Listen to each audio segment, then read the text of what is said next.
5 of North American Squad League, the very first North American Mobile Legends league of its kind. We've seen a handful of tournaments and things like this, but nothing like what you are watching now. We have 8 teams, 8 of the top teams in all of North America on day 5 of fighting it out for a 1,000 USD prize pool and 50,000 diamonds. I've been excited over the past couple weeks. I'm excited about tonight's games. We have some awesome games, but before we get to the games, I'd like to introduce you to a good friend of mine, a fellow Facebook streamer, a Mobile Legends player, and among many other games, our good friend A1C Tank. How are you doing today? I'm doing good, Rex. You forgot to add professional movie quoter in there. All right. That's okay. I'll let that one slide. Honestly, I'm happy to Crown be here. drinker? Yes. Oh God. Oh my God. That may be enjoyed tonight, depending on how long it goes. Or I've been watching some of the previous weeks. I know the games have been going late, so I'm kind of glad you started it an hour earlier. I like that. Some of them are quick, some of them are slow. We'll see. You know, it's a guess. So I mean, if they play anything like I do in the jungle, they're probably going to be real short games because I shred it in there. So, all right. I heard we got some sweaty NA players. I'm excited for it. The sweatiest of the sweats, man. These are the best of the best right here, and I hope you really enjoy watching tonight's games. So our first matchup is going to be MLP up against Execration. MLP right now has only been beat once. They are in the top 3 on the scoreboard. Execration's a bit farther, so they're going to need this win to catapult themselves back into the front of this league and have a chance of making it to the Final 4. We are going to start here.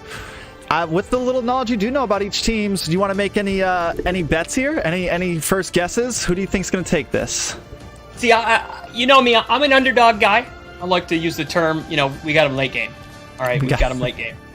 So I'm going to go with the opposite of who you choose because you're the expert. So that means whoever you choose is the favored one. And I'm going for the underdog. I'm here to root on I love my seeing dog team. I'm an underdog story kind of guy too, so I really enjoy seeing underdog teams wins. Definitely the fan favorite, I believe right now, is MLP. That's who I think most people believe are going to probably take this match, but you never know, right? EXN definitely wants to be in there. They definitely want to take this win, and we've seen a lot of upsets in the past couple weeks, so I'm excited for anything.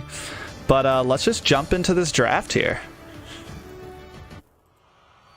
So, on first pick, first ban, we do have the side of MLP, and on second pick and second ban, we have the side of EXN. We've seen some pretty typical bans so far. One of the newer popular bans has been YSS, and I'm wondering if we're going to see something like that. MLP is very common to pick Esmeralda first if they get the chance. Lilia is also a kind of popular band recently, Tank. But not super popular. Dude, so I just recently started playing with Lilia this last season. One of my, expert friends, Marcus, plays this game a lot, quite a bit. Pushed me onto her, and she is the new escape artist for me, right? I always hated facing off with her because prior to getting to know her skills, I would think I had her, and she would ulti on me and just absolutely shred me. And she's so OP. She's almost as powerful as Odette is this season. Yeah, I think she's much better than Odette, but no, she's a monster. What she's so good at is, especially recently with the popular fighter meta being a lot more popular, heroes like Esmeralda, heroes that need to get in your face. She does really good at crowd controlling them and being able to do burst damage to several people and kind of slow down the advance of enemy teams. She can also be played really aggressive in the early game. You can invade early, especially in tight spots like the enemy jungle or your own jungle. She just does very good in those situations. So I think she's going to become a bit more of a popular ban. I don't know if any members of EXN really use her like that. Probably one of the best teams that use her. We've seen her a lot on Area 77's team. So I'm kind of honestly surprised by this ban a little bit. But EXN's bans, on the other hand, not too uncommon. A lot of people have been aiming for best player. He's the jungle on the side of MLP. A lot of people have been just trying to get rid of all of his hero pool, and I'm wondering if that's what we're gonna see here. Hey T-Rex, could you share your screen with me real quick? I seem to have lost it. I want to make sure. I want to make sure I'm up to speed on this casting here. I want to be in the fight when you are. Oh, I got you. I wasn't sharing my screen. My bad. Listen, I'm just I'm talking to you, and you're. I'm not gonna lie. I kind of snuck over to your Facebook. I had a good little 15-second delay. You started talking about Lily, and I was like, okay, that must mean they banned her. Okay, all right, moving on.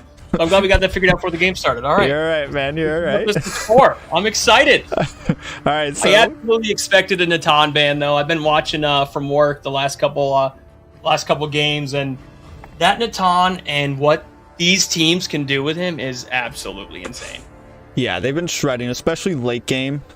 And I mean, honestly, once he gets like an item or two locked in, he just starts really dominating. And now that his ultimate last revamp, his ultimate got changed from a drag, like he doesn't slide anymore, he just flickers to the other spot. So he's able to get in and out of team fights very well.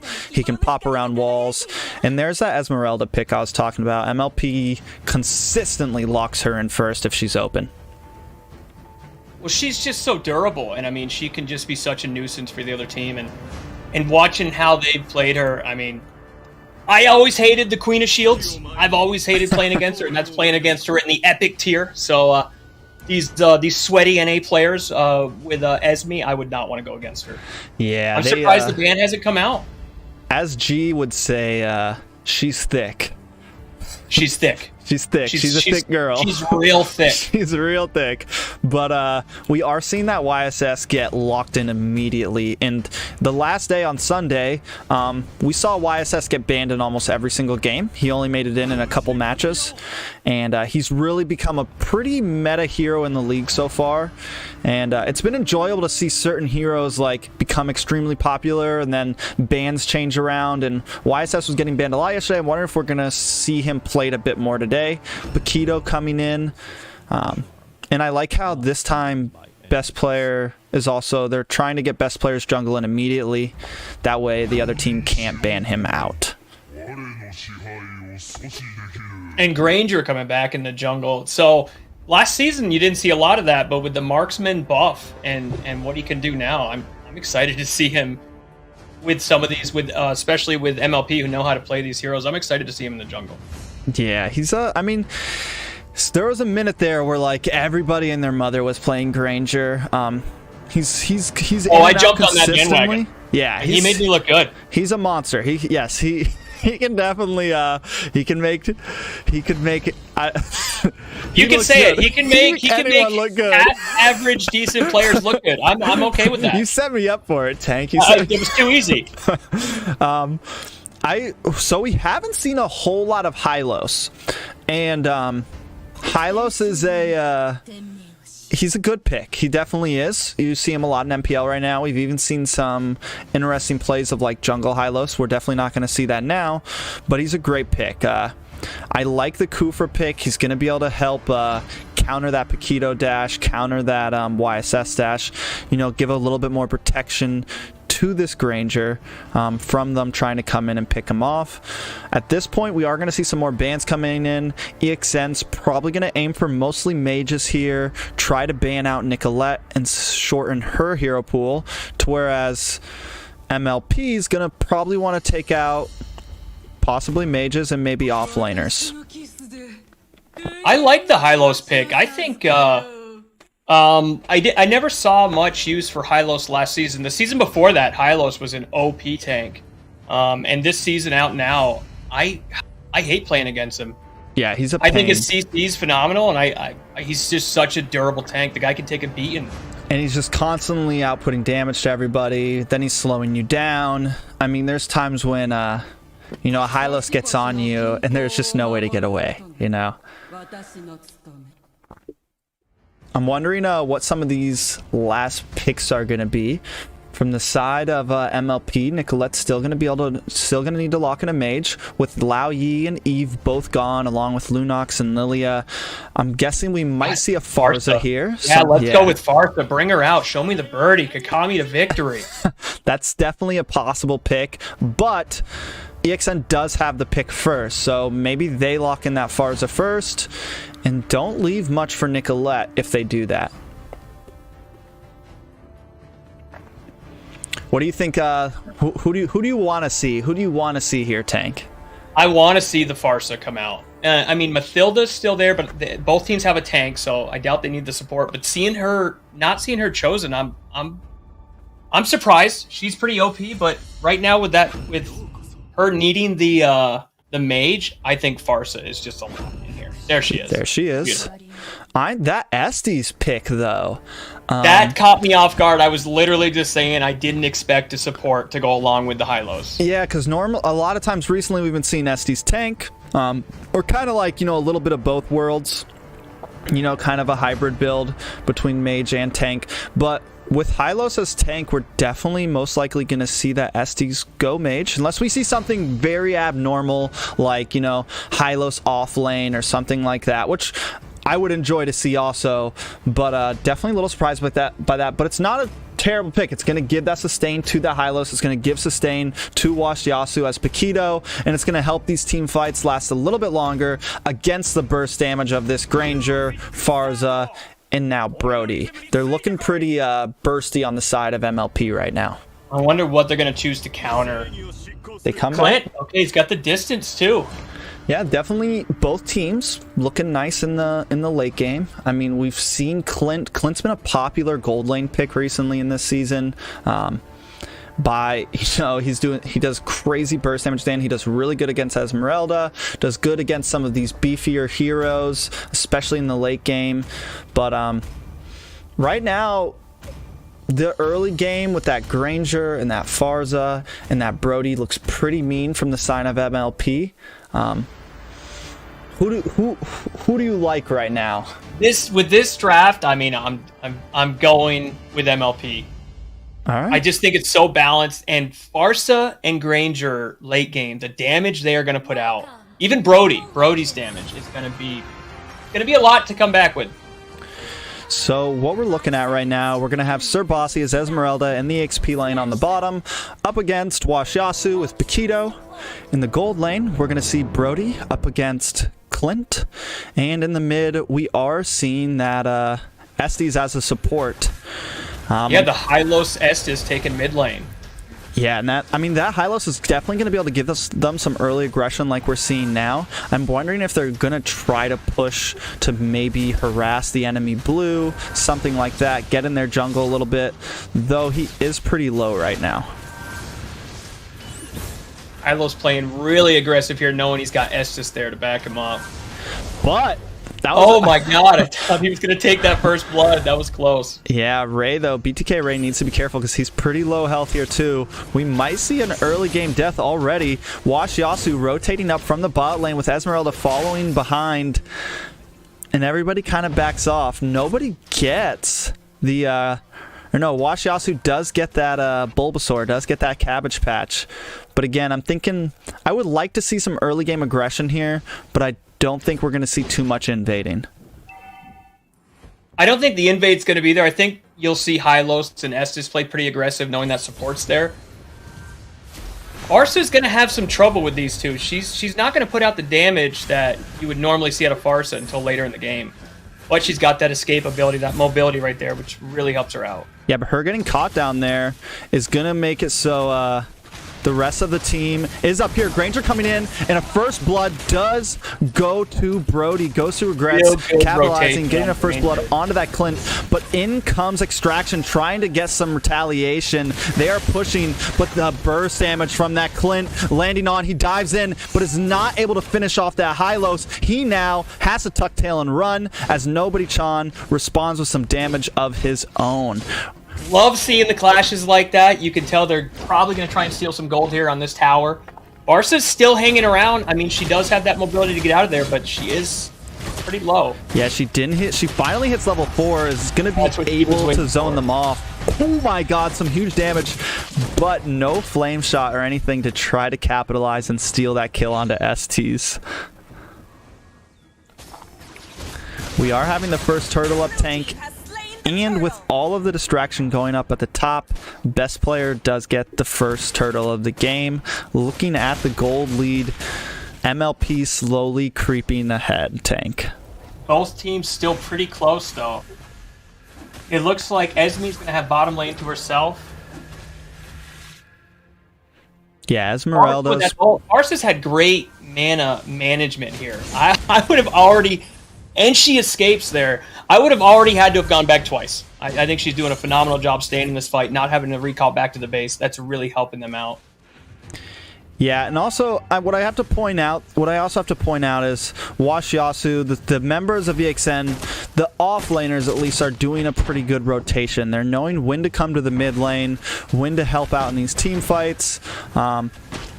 But still, when it comes to objectives and losing that first turtle, it's a big loss this early on, and they're going to need to get the next one.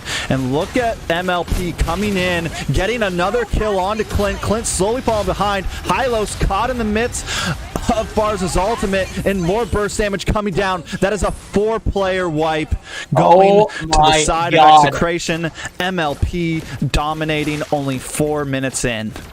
Granger initiated that, was absolutely aggressive there. I was a bit cautious and a bit worried that he was being too aggressive, but Farsa came up. They all showed up for that support. That was a great clash.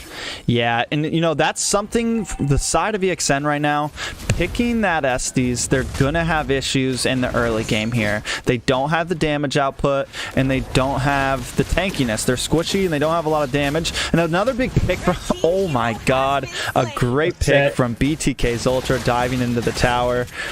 But like I was saying, they just don't have any real damage output right now. They're going to need to play for the late game to where Estes can scale. But I don't think MLP wants to give them the time. They are trying to end this quickly, just diving in these towers, Tank. MLP says, give me mid lane. That's all I want.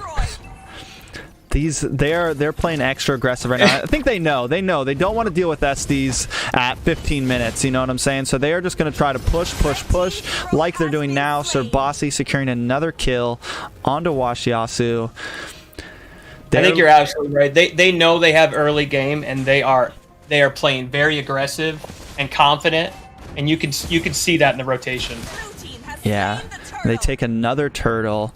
The gold lead is now almost 7,000, 6,800, something like that, or 5,800. That is a lot for 5.5 minutes. That is a big lead. If they can just play smart at this point, keep on pushing steadily, the game will definitely go to them. Yeah, one of their major damage dealers is Paquito, and he's stuck on bottom lane, and Esme's just keeping him down there, which takes him out of the fight. And right now, they just don't have the damage they need in these clashes right now. Yeah, and with Clint having those early game deaths, it's going to take even longer for him to scale, and them now going down, but a nice hit from that Paquito onto Nicolette. He does go back under tower. Best player trying to get some ult shots off on him, but it looks like EXN does not want to stop. They do get a nice pick onto best player, but he quickly gets out of the CC and starts firing back. Ray's Ultra popping a first skill, knocking up that Hylos. Hylos has a sliver of health and gets taken out by best player. This is not looking for Execration. More damage coming in. Gosu regrets taking out Clint. Clint's Paquito trying to get away, but can he? Oh, Farsa they're just getting annihilated. The dive coming in. A double kill, a triple kill on Nicolette. Execration now 1-15, falling sharply behind Tank. This looks like my first ever MCL, and not on the good side of it. Yeah, they're definitely falling behind quickly. I don't know if there's much they can do to save this game. At this point, they're just going to have to huddle up, hug towers, and defend and hope. Oh my god. You know, it's plays like that, Tank. Like, at this point, they can't be trying to get their jungle. They just need to kind of cut the arm off and save the body, you know? Absolutely. They go out there and they're going to get picked. This farm. I mean, like you talked about earlier, we're looking at a 9,000 gold difference right now. Oh, more engages. BTK's Ultra diving in the towers, not worried about Granger coming over to try and clean up here.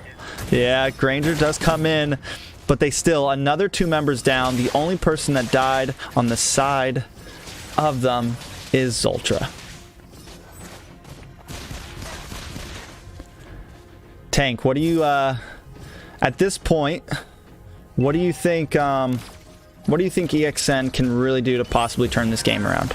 The only thing they can do is sit back in their base and farm and hope for a clash back inside their inhibitor turrets where they can knock out a couple members.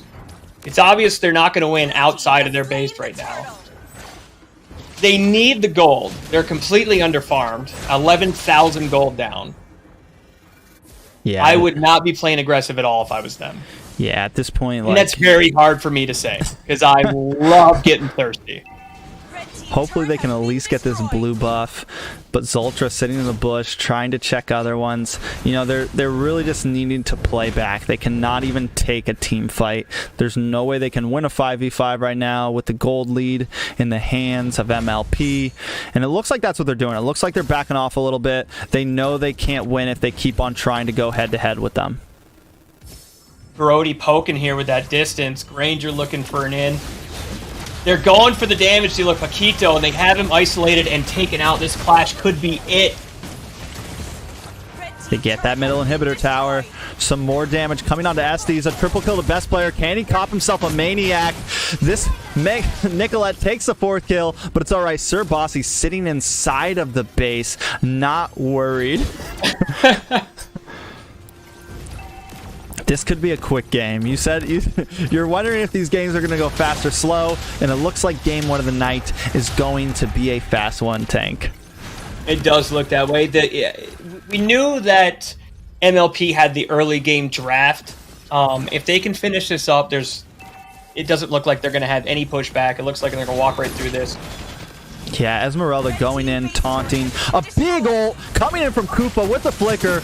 Now Regrets coming in, cleaning up, takes out Clint.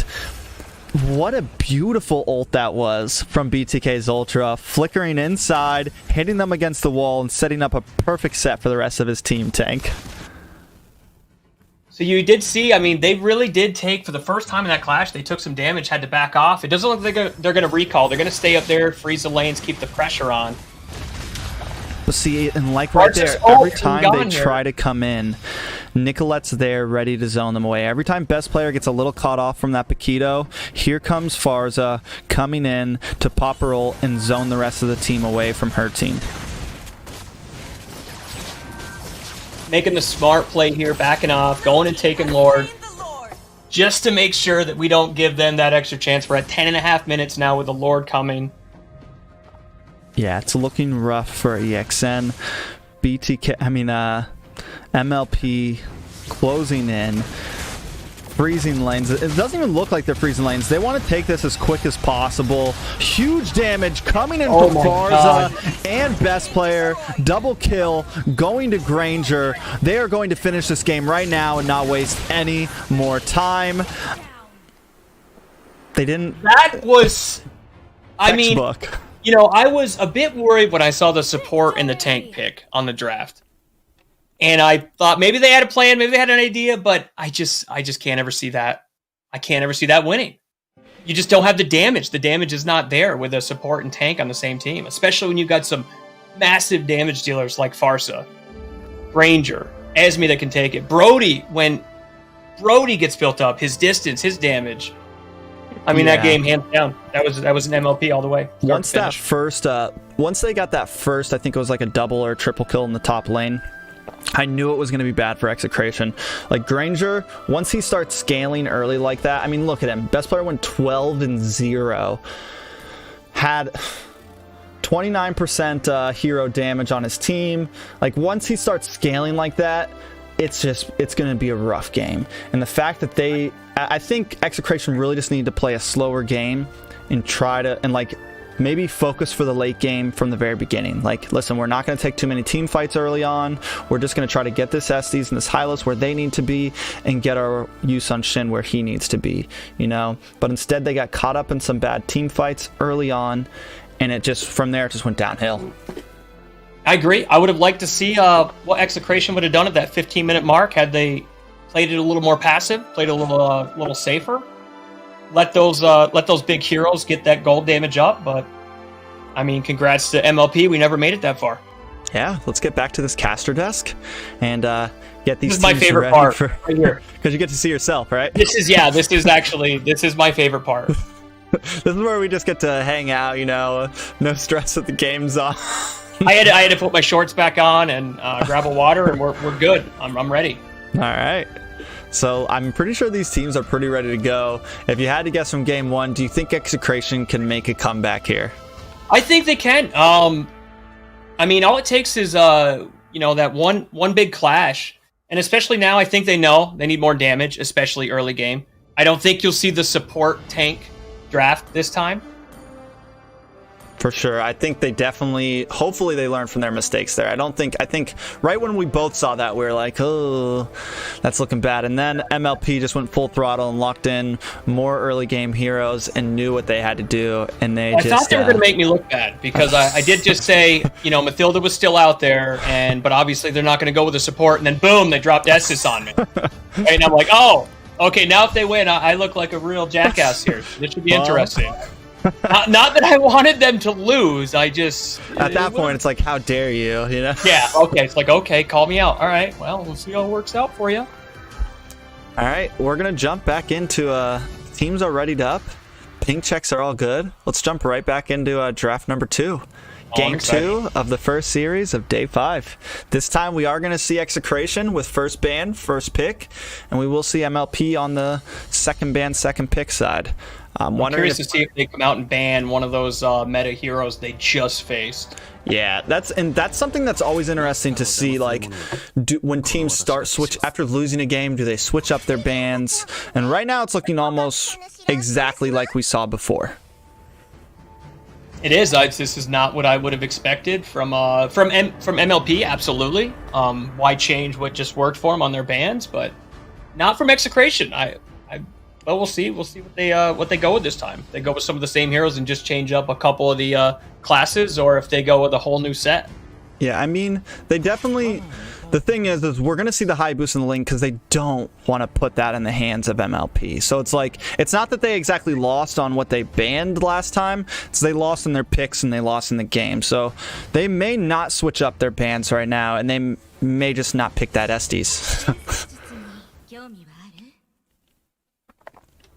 We do see that Esmeralda ban, though, from the side of MLP.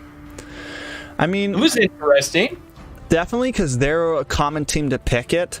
But then again, I mean, she's been, if there was like if I had data on the most first picked hero in the league so far, it would be Esmeralda. She's been, for all the teams, she's been an instant lock almost every time. Very rarely do we not see her in a game if she's not banned. So my guess is MLP just doesn't want to go against her. They don't want to give her to EXN. So we're going to ban her. And depending on what EXN picks first, we might see that Matilda that you saw last time on the opposite side. And I expected the Paquito ban there. He's definitely a hard hitter. He knows that Execration did choose him, will choose him again. So with Esme being out of there, I was not surprised with the Paquito ban as well to follow up. But the Natan jungle for first pick. They lost this it is in. going to be exciting. Locked in. Yeah, we don't really see too many. A lot of times we don't see jungles locked in immediately. At least we haven't been seeing jungles locked in immediately.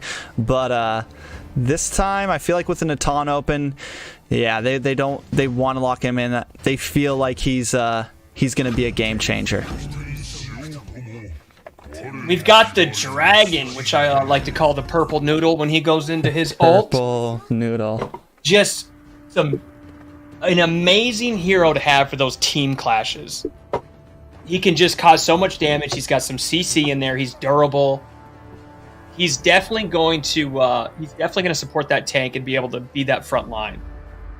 Yeah, I think he'll also be good at getting, like, with that ultimate, he does such a good job at getting to the back line, and like getting past anybody that's in his way and trying to single out that Natan, trying to single out this Lunox and whatever heavy damage dealers they have, whatever squishies they have in the back, he can get back there and hopefully do what he needs to do. If this Thamus comes in, so we now have the first Thamus pick of the season so far. We haven't seen him much, but he can be a really viable offlaner. Nicolette going with Lu Yi, just an absolutely another one of the meta mages out there who I absolutely hate playing against. Yeah, she can. Her early game burst damage is insane. Not to mention, if she doesn't she's not a mage that exactly falls off. Like, as long as she keeps scaling, she will be good in the late game also. And there's that Mathilda ban. Wondering what these next bans are. What do you think we're gonna see, A1C? I mean, you've got, so Nicolette being the threat that she just was with Farsa. Lu Yi's got a couple counters. They haven't, so I don't know if they're going to pick another marksman for a side lane, but they could go with a Wan Wan, Popple. Both of those are real good against Lu Yi. Most definitely. I think they don't have so a tank yet, we though, haven't so- seen any. Well, we haven't seen any jungle pick from the side of MLP yet. Do they keep focusing on that, or do they take off another offlaner and target Ghost Who Regrets? That's where their head's most likely at. It's like, who do we want to try to... And we're going to go for best player. We're going to try to take off some more of his hero pool and take away more of these jungle picks. Lancelot was a real good ban there. His ability to control the field, he's got mobility around the map. His burst damage is absolutely insane, especially in the wrong hands. And I have watched some of MLP's games, and I would not want Lance on that side. He's a monster right now. He's definitely another hero who's great at getting to the back line, past any frontline tanks you have or any frontline fighters you have, and can really single out heroes that he needs to. Not only that, but be able to escape CC and be able to dodge skills, dive towers. I mean, just an all-round, well-versified hero. I like the double support ban on the side of MLP with a Raph and Matt both getting banned on that side, knowing that Execration did go with Estus last time, and knowing that they might enjoy that support class. But like I said, I don't think we'll see a tank and a support again, so I'm interested to see on which one they choose here on the side of Execration.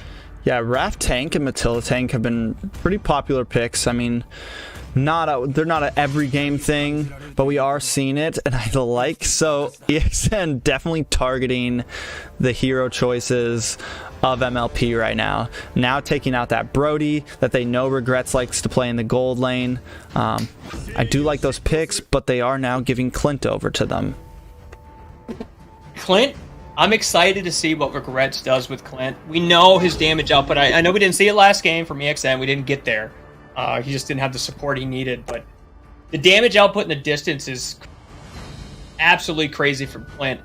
And I like seeing the Ruby pick. Yeah, Ruby's viable for sure. Ruby across the pond, I'm told, is one of the most banned players. And you don't see that a lot here on the NA side. Yeah, and MPL... it's rare to see a Ruby ban, so I'm excited to see what EXN does with Ruby. She's definitely a decent... She hasn't been used as much as you would see her in some other leagues and everything over in Asia. She hasn't been picked and banned as much over here, but she's definitely a very viable hero. She does great up against... She'll do good up against this YZ. She'll do good with this Kufra, except for her dash, but she's just good at dealing with some of these heroes that are popular picks. Esmeralda, she can kind of, really, she can be tanky, she can pull people out of fights or pull people into sets. She's just another, she's versatile. She has a lot of options. God, they trolled me real hard with that Hanabi. I was excited. Oh, I thought we were going to see that gold for a second. Game. Oh, that hurt my heart. I was getting really hyped for a bit there. I don't think you're ever going to see a Hanabi here. I know I'm not, and I should have known right there, but I just couldn't help but get a little excited. Looks like they're going for that Granger pick. If it ain't broke, don't fix it. The only thing when I'm looking at the side of MLP right now is all they have for their front line is BTK Zultra as Kufra and Sir Bossy as YZ. It is a nice front line. I mean, it's a strong front line, but they are looking a bit more squishy than when we look at the side of Execration. I'm guessing this Ruby though is gonna be tank. She is gonna be tank Ruby. She's got the tank emblem on, which is also another exciting thing to see. My guess is Harith or Lunox could both be gold laners here. My guess is it's probably going to be the Harith. And it's nice to see the change. EXN definitely went with a lot more damage than they had last time, both early game and late game. Yeah, definitely picking a composition that we haven't seen very much. A couple, I'm guessing, maybe comfortable picks for them. Heroes that we haven't seen. I mean, this is, I think, Harith's first time showing his face in the league so far. Thomlu's first time in the league so far. We're already seeing Zoltra be a little aggressive and poke away at that Ruby, though. I think you know, Zoltra's just really shined in this league so far. He's an amazing tank, and I've been loving watching the sets he's been giving to us. You know, it's funny you say that this is the first pick for Harith in this tournament, too, because Harith came at S5, and Kufra was already chose for MLP, and Kufra gnarly counter to Harith.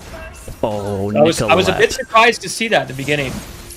For sure, but I mean, this again, MLP just playing so aggressive, you know, and I think they just do it so well. They come in, they're already getting a first blood, they invade the blue jungle, and it's like, it seems like Execration just can't do anything about it right now. In the amount on the invade there from MLP side, really, Execration, you would think that they would expect it, but no one was there to defend that blue, to help out in that jungle. Yeah, I think Execration needs to do a little better at kind of guessing what the enemy team's going to do, you know? And like you just said, they did the same exact thing they did last time. They're playing aggressive, and they need to maybe play a bit of a tighter game. They need to keep their tank, keep their mage, and keep their jungle in a bit more of a tighter composition. That way they're not getting picked off. You see the rotation going to bottom lane now. It looks like it's going to be... MLP's definitely playing aggressive. They're not backing off. It is forcing Execration to play a little bit more passive, but we'll see if they actually try to go for this turtle here and try to snake it with a retribution. Yeah, they're gonna need to try to steal something here, but they might not be able to. Another nice first skill from Cooper coming in. Big damage on Natan, and Nicolette secures the kill. Ruby trying to fend off this Harith, trying to do a little bit of damage, but they do not want to give in. I'm gonna need to charge my phone because Ruby goes down. We need you to charge your phone, T-Rex, because I cannot miss this. All right, these sets from Kufra, that was such a beautiful set, sitting high up on turtle, you know, giving the space to Execration, and then just moving in on that set. That was absolutely beautifully played by Kufra. All right, we are charged, ready to go. YZ's looking a little cornered here under this tower, and look at Zolt. You know, he loves this bush right here, man. He sits here. He's ready for the engage. He's patient.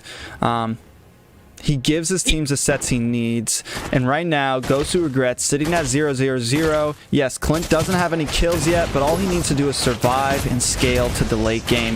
Watch Yasu looking a little rough here. Tries to get a hit, but BTK's Ultra comes in, gets the ult up against the wall, and regrets finishes the kill. That was a beautiful play. That's what we call the old bait and tackle. The old bait and tackle. And that's what I mean. I mean, look, just chilling. Look at this guy, just chilling. He's sitting there. He's got a fully charged phone. He's ready for the next set. A nice ult coming from that Lao Yi to help them get a nice position onto this Harith. Harith trapped under the tower, taking some big damage from that YZ, and gets taken out. That turns this to a 6-0 game, and we're already at almost a 4K gold lead going to the side of MLP. It looks to me like it's the same game style as last game, and I hate saying it, but it doesn't look like they're trying to rotate any different or play any other way than they just played the last game, which we know doesn't work. The aggression from MLP, you're going to know that when the turtle's up, look at this stat, you're going to know that they have the support there to take it, and they're not getting any help from the rest of the team. Yeah. They have Execration has one member, Thamus, up at turtle. All 4 members are below mid lane. Yeah, I think maybe they just, you know, it's like we can't even try to contest turtle. They try to get a gank in the bot lane there, but they weren't even able to execute that. And now, best player getting more kills. Best player taking out another member. I mean, they're definitely falling behind. It does look almost exactly like the game we just watched. MLP just has some really good chemistry, and they're playing really aggressive. And I feel bad for Execration right now, but I love seeing this gameplay. Yeah. I mean, this rotation is just beautiful. They're killing it. They're running 4 deep on bottom lane right now. Pornaton is just trying to get a little help from Lunix here. Yeah. I don't think he's going to get it. They're rotating mid again. They know when to take the fight, when not to. Yeah, they're really playing textbook at this point, you know, getting these ganks. And at this point, EXN's just kind of following them around the map. You know, they're when they do try to get a gank of their own, they're not able to secure it. They weren't able to get a kill onto Yuzong earlier, you know, and then they're playing right into the hands of MLP right now. MLP just showing off better mechanics, more patience, just playing an overall better game. I mean, the only thing I think that could have saved Execration here is, you know, the Hanabi. They should have went with Hanabi. That's what it comes down to. I don't think we'll ever see a Hanabi in this You don't league. think that was it? You don't think that's the link on this one? Nope. Okay, well, you know, I mean, each his own. I'll put that in my back pocket. Maybe save it for later. The burst damage from that Clint is already And there's the there. purple noodle coming in. Just like we talked about, being able to get in that back line. Oh my god. That was huge. You know, it's hard. It's at this point, it's like trying to cast these games. It's, you know, it's just it's bad, you know, and I feel it's rough. Execration though, honestly, not playing a game that they usually play. They're not a, you know, this isn't normally the kind of position we see them in, but they also haven't gone up against a team like MLP yet. You know, MLP sitting at the top of the league right now, and they've only played 2 or 3 games. Execration, you know, may have really met a match, and the rest of the league may have really met a match here. Yeah, MLP just plays, like you talked about, so textbook that you can't make any mistakes. Otherwise, it's a 4,000 gold lead, 6,000 gold lead. I mean, just look at how their rotation is. They're so comfortable in what they're doing. They know, like, this set's coming right now. Cooper, you know it's coming. Yeah, and there's the team fight. Regrets securing the kill onto that Ruby. In comes Sir Bossy, causing mayhem in the back lane. Members of EXN are just collapsing. It's 4 people down. Harith alone up against all 5 members. And the Maniac goes to best player. I was waiting for that Maniac last game, and I'm glad we got to see it here. One of the first Maniacs, actually, of the season so far. That was beautiful. I mean, I'm going to cheers to that. I've got a nice big mug here with some beautiful beverages in it. That was an awesome play. I did think that the Maniac was going to get away from him, but Yuzong, like we talked about, being able to get back in there and drop that CC on him so they could finish up with that Maniac. That was a huge play. Yeah, they're just closing in. The taunting is now happening. They know they have this game in the bag. This is what I live for, the toxicity. The toxicity. Right? This is why I play this game. Well, right here, it's all about sportsmanship. Watching the right teams right now. MLP has been known to throw out a little bit of some taunts here and there. We actually, the other day, the Valley threw a game against AE. They could have finished out. And instead of finishing the game, they decided to taunt with the Lord up against the enemy base. And in the end, AE comes back and wins the game. You gotta love when a little karma takes over the toxicity. That's beautiful. Yeah, I mean, at this point, maybe, you know, what I could see happening, a small percentage chance, MLP gets a little too cocky here, and somebody makes a slip up. You know, somebody makes a quick mess up, and EXN capitalizes. But as long as MLP plays a smart game and keep playing the game that they're playing now, they can definitely win this game. Granger almost going down to that tower, but we have Clint up here. A nice ult from Lao Yi to help position everybody on that top inhibitor tower, and they take it with ease. Do they keep pushing? More minions are coming down this top wave, but it seems they decide to go for this Lord right now, instead. Like they're gonna play it safe. EXN is doing what they're supposed to be doing right now, which is playing passive, but I just felt like they should have done this, like just like we talked about last game. They should have done this sooner. Like they're in a situation where they need to farm. They were getting a little too extended again. And it's not that they're not bad players, but MLP, you cannot make a mistake against this team. They are playing so textbook. The rotation is flawless that their only chance, like you're talking about, it's a small chance, but it can happen. They can sit back there, try to farm their gold, and maybe take one of these team fights. and actually play some aggression after a good team fight win. Yeah, they're gonna need it, especially with Lord coming down right now. You know, maybe this is their chance. Maybe MLP overextends a little bit during this Lord, but right now they are playing smart. They're letting all these waves crash down at once, and they're gonna push into these towers and try to take this base in one fell swoop. Goes through regrets, diving in past the tower. Sir Bossy going into dragon form, coming into this back line, trying to get a little bit of push. The damage is slowly inching away at the tower. 2 members of the EXN going down. YZ does get a kill. That's a double kill to Dosu Regrets onto that Lunox, and that is a full team wipe. It's a bloodbath, Rex. It's an absolute bloodbath. Yeah, that was rough. That was, I mean, it was, but it was beautiful. Good game to MLP. That's gonna put them up there. You know, they lost 0-2 on Sunday to Area 77, and getting a nice 2-0 sweep like this is exactly what they needed to keep them in the top 4 of this league at the moment. MLP just playing textbook out there. They're just absolutely killing it. I love seeing it. I love seeing the Granger 2-time pick there. I mean, you can see why taking MVP again. Just a 10-0 and 8 stat. Or Execration, I honestly feel like they're just getting outdrafted here. I mean, looking at this hero lineup, like I said, Ruby's a phenomenal hero, but I don't see the play here in the NA side.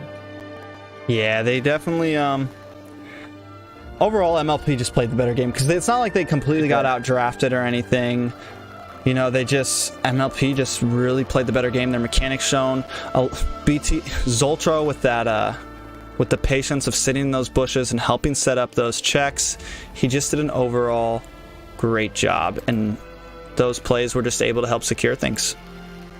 Got a 1-22 victory. I mean, that's a number. All right. Well, we are going to jump back to this caster desk real fast. Oh, my favorite part of the night, people. We're back. We're going to be getting these next teams readied up. Before that, we will probably be taking a quick break. Get your popcorn, get your drinks, take your pee break, whatever you need to do, because up next we have the Valley up against Pro Pandas. The Valley's undefeated right now. Pro Pandas has not copped a single win. So I'm just saying, I'm going with Pro Pandas. This is my moment. A panda is my spirit animal, right? and I like coming from behind, so I think Valley's going to get taken. I'm hoping that Pro Panda's going to at least do something. You know, they need to at least secure 1 win out of this 2 so they can get a point on their side and keep them in possible standing for at least a top 4 spot. If they lose this game, especially if they get swept here, I don't know if there's a chance for them to come back into it and reach the top 4 finals, but you never know.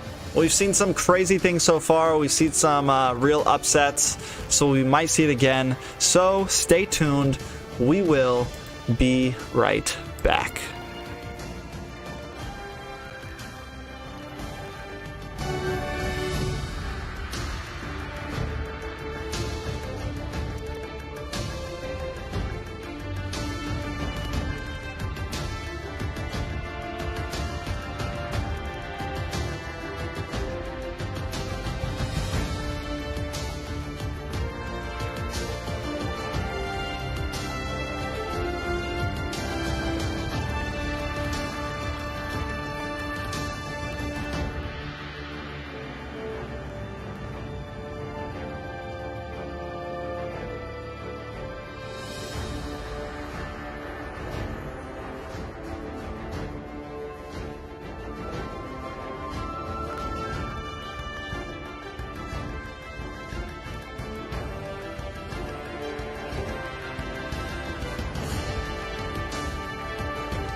All right, we are back. Teams are ready to go. I'm really excited for this next game. The Valley up against Pro Pandas. I don't want to waste any time because you guys have been waiting long enough. So we're gonna jump right into game one. Are you ready for this, Tank? I am, but before we start, Rex, do you know why Saturday and Sunday are the strongest days? Why are they the strongest days? Because the rest are weekdays. Do you know? Was that bad or? No, it was good. It was good. Okay. It felt bad. It sounded better in my head. Do you know what Forrest Gump's password is? Is it Jenny? No, it's 1 Forrest 1. Oh no, that's good. No, that's good. I feel like these two teams are gonna hate us when they rewatch the draft. And they're not even talking about our draft, yo. But to talk about the draft, we're seeing that YSS band that I was talking about before. We're gonna see a Kufra band, which that's interesting. That is interesting. Yeah, hasn't been a super popular band recently. Phovius definitely been a pretty popular band, but even when he's not banned, we don't always see him. I don't think he's as much of a threat as some teams feel like he is. But when we've seen him play, he has done some big things, so he's kind of, I don't know, I really don't know where to place him at this point, because a lot of teams want to ban him, a lot of teams don't seem to care about him, and, you know, he's done great things in games, but he's also hasn't done things in some games, so. Yeah, and you saw him, he was left open in the first game, 2 games ago, and nobody picked him up. No one thought he was a threat that he had to pick up. You did see him banned next game, but I feel like everyone knew what they were going to go with. MLP stayed with their heroes, their mains, and Phovius was not on that list. Not that he needed to be. They rolled through with ease. Yeah, that Kaja though. Kaja has been a pretty popular band, but again, he's a hero that in the last series we didn't see him get banned, but we also didn't see him get picked. It looks like my family. The side of Pro Pandas missed a band. That's not good. I'm a little surprised by that. I don't know if there were some issues. I haven't gotten any kind of messages, so maybe they just didn't ban on purpose. Maybe there's some miscommunication inside of their VC, but they definitely choked on missing a ban. I wonder if it's going to affect them this game, Tank. Now, if it's anything like when I miss a ban, my squad mates, they're very vocal and supportive to let me know that I messed up. So I would love to be a fly on the wall inside that chat right now over on Pro Panda side. I bet somebody's... You could go join it. You could go join their VC. I don't think they want that. I don't think anyone wants that. I might enjoy that way too much and tell them to lay it right on him. You know, and it's very true. And like a lot of times, like you just said, hopefully either they meant to, or if it was a mistake, they're not flipping out, because, you know, any kind of sports at all, it can 50% head game, you know, and you got to be able to keep your cool. So if it was a mistake that they made, hopefully they are all not freaking out about it and freaking out on one of the players and putting them in a bad spot for the rest of this game. But by missing that band, we're seeing a Hayabusa come in, and Hayabusa has been pretty meta this season so far. Haya's going to be dangerous in the jungle. I don't know if they would have went with that band, but I'm excited to see him on that second S2 picking up the Haya jungle. Esme on the other side is definitely going to be durable. I love seeing an Esme in the game. She's just such an all-around player. And there's your Odette that you were talking about earlier. So Eugen, before this game, we heard something about Eugen possibly going Odette, and I know G right now is probably freaking out watching this stream. I'm excited to see it. We haven't seen Odette picked yet. And some people say she's still trash. Some people say she's back in the meta. So I guess time will tell, and this game will be a perfect example of where she fits right now. Anyone that says Odette is trash has not played against a good Odette. Because just like you're saying, G is over there smashing a White Claw right now, eating a piece of pizza, going, sheesh, Odette, baby, let's go. But I mean, she's still going to need the protection. She's still a squishy mage, but the damage she can put out is gnarly. Yeah, I'm still a non-believer to the Odette, but maybe Eugen will prove me wrong right now. I mean, she's definitely had some major revamp work. I like that Jawhead coming in. Can and cannot be a decent counter to Hayabusa, you know. If you're able to lock that ult down, it can be a good or bad thing. He might drag you into a tower, or drag you very far away, or you might be able to finally lock down someone that you're having a lot of trouble locking down. The Kimmy build, the Kimmy pick, also a decent pick. You can put her in, she's a very flexible hero. You can use her as a support mage in the mid lane, or you can stick her in the gold lane. So this gives them the option to still be flexible with their future picks on whether they want to pick an offlaner or whether they want to pick a mage support. Now I'm gonna throw this out there. I'm calling Odette with the MVP here. I'm gonna call the early Odette MVP. I think she's gonna change your mind. I think this is the game. I think Yujin is gonna make you a believer of the Odette. I mean, if there's a player that can prove me and make me a believer, it's definitely going to be Gosu Yujin. Absolutely. You know, if there's anyone that makes me really... I love how he told them he was going to pick it too. You know? And calling your shot at the plate and then just sending one outside of the park. Yeah, no fear at all. I'm excited to see it. I personally really like seeing heroes that we don't see very commonly right now in this league get picked. You know, especially if they do good. It's exciting to see more abstract compositions come in, some different things. So I'm excited to see how it goes. We did see that Selena ban from the side of the Valley, taking out a support pick away. Selena's definitely a popular ban over in MPL right now, and she's been a popular pick or ban here. There's a couple players that play her very well. And the Natan ban coming out. That's something you expect now. Natan is just such a powerful hero. Not in my hands. You know, I can't get my hand around that guy, but that's what you expect. I think Jawhead is really going to be a pain here. The Jawhead Esme duo right there, they're going to be very, very durable. Yeah, definitely going to be a nice front line coming in these team fights. But again, they have this Hayabusa who's going to be able to flicker around, who's going to be able to get to that back line if he needs to. And they also have this Paquito who's going to be able to help cause some CC to that Esmeralda and to that Jawhead. Knock them up, kind of break up their front line, and give the other members of the Valley the opportunity to come in. But we do see a response with that Alice. They have a backline hero of their own now, able to flicker in and do some damage. I would really like to see this Amon pick, but instead they go with Lunox. And with Alice again, I mean, just looking up, they are gonna be beefy over there. Thick. I mean, he is a mage, right? But she is a beefy mage at that. Yeah. She's got some of the best sustainability in the game right now. You know, she's up there with Esmeralda, honestly, especially in the late game. And she has that CC ability. She has the ability to get back, flicker around, get in and out with her first skill. The Valley really just trolling us right now. Hovering over this Faramis. Yep, the Faramis. That's my boy right there. That's one of my favorite boys. I'm wondering if they really just feel like this game is going to be an easy, so they're kind of picking a different comp.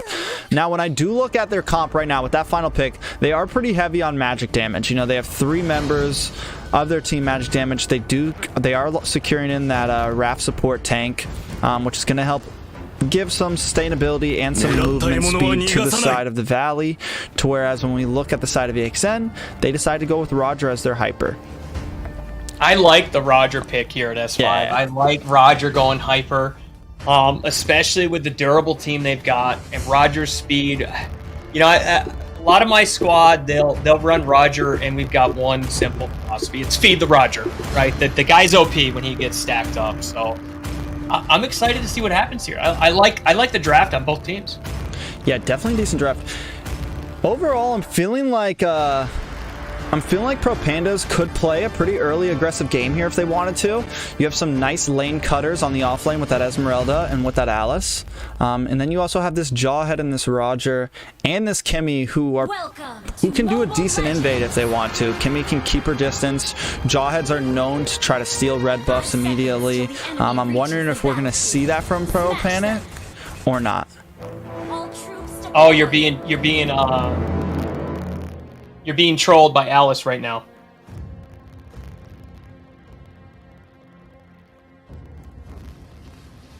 We might have some technical difficulties. Is this where I fill in with dad jokes, or? Yeah, fill in with dad jokes. Okay. Okay. All right. Let me. Okay. I got a real good one about farmers here, but I'm gonna need. I guess I'm gonna need some help with the chat because you're over there working. So this one's for the chat while we work on some technical difficulties. All right, chat. Listen up. After an unsuccessful harvest, why did the farmer decide to try a career in music? And this is where the Jeopardy music plays. While I wait for you guys to answer. And I'm going to read it to you one more time, then we're going to give you the answer. These dad jokes are pretty... I mean, I spent a lot of time working on these for this stream, so I hope you guys do appreciate it. I didn't expect to use them so soon, but here we are. So one more time. After an unsuccessful harvest, why did the farmer decide to try a career in music? And since there were so many answers, right? I mean, the chat is literally blowing up right now with answers. I'm going to give it to you. It's because the farmer had a ton of sick beats. Mm-hmm. Yeah. That's really all I got right there, guys. And to respond to E-Money, I want you to know that the Googling happened before the stream started. Okay? I made sure that I was well prepared for this. I was more or less looking for the dead air time when nothing was going on in the game. I was going to throw some dad jokes out there. But listen, if there's technological difficulties, and I've got to step up, if Tank's got to step up with a little glass of Sprite mixed with something else, okay, just to keep you guys entertained, then yeah, I'm going to pull out the dad jokes. And I'm here for you guys. That's why I'm here. It's not for me. It's not for Rex. It certainly ain't for G the Aiko. Okay? I'm here for the chat. I'm here for the viewers. Now, obviously, the Valley and the Pro Pandas are going to give us a gnarly game, right? I'm here for Pro Pandas because I'm an underdog. I play Mobile Legends on a... Oh, looks like we're getting queued back up. Dad jokes are off. Nope, dad jokes are still on. We are going to do a redo. One of their games crashed, and they can't seem to get back into the lobby. It has been agreed that we gave both the teams the option to either Pro Pandas had to take the loss, but as the good sportsmanship of the Valley, they're letting them get the redo, but everyone will be secured with the same exact picks, and we will jump into the game. I like that. I like not having to redraft. I like that they agreed to it. I'm glad the Valley, showed a little mercy there. Didn't give them the disc wall when they had the opportunity. But I'm telling you, they're going to pay for it. Okay, my Pro Pandas, they're coming back. All right. They're the underdogs here. I hope one of them plays on an Xbox controller. Represent. Bro, don't even say that. I know. People in here are going to come in. What does he mean? Hey, what does he mean? Who is this cast, dude? Who is that guy? The Xbox? Not even the PC. I'm here for the team, guys. Like I said, I'm here for the teams and the viewership, right? I'm not here for G or Wheezy. When you play other popular computer games, do you still play with a controller? I'll tell you, this is the only game. This is the only game. I'm a keyboard mouse guy on Diablo. I'm a keyboard mouse on Battlefield, Warzone. But Mobile Legends, for whatever reason, I just couldn't get behind the phone. I love it. I had fun with it. But I love blowing it up on my monitor here and playing on an Xbox controller. It's a lot of fun. Good time. Litzy says she doesn't know anyone who's playing. Well, Litzy, you're just like me. It's because these people are professionals. And you and I, we like to roam around with people of our own. The underdogs. Right? The epics down on the bottom, hanging out, having a good time. Everyone you see tonight is a sweat, and they are phenomenal at this job. They're good players, man. They're great games to watch. Shows me what I'm doing wrong this whole time, but that's okay. All right, we are going to be starting. This is the best part of the job right here. This is it. I mean, when the caster deck is up. So, let's see. What people actually play. I wonder what heroes they're gonna go with here, Red. All right, if you can remember all 10 picks, Tank. Oh man, you get a gold star. Okay, let's. Oh god, no, can't. We'll start with the side Red of the Valley. Paquito, right? Red was running Paquito. Jim was going our Odette. Yeah.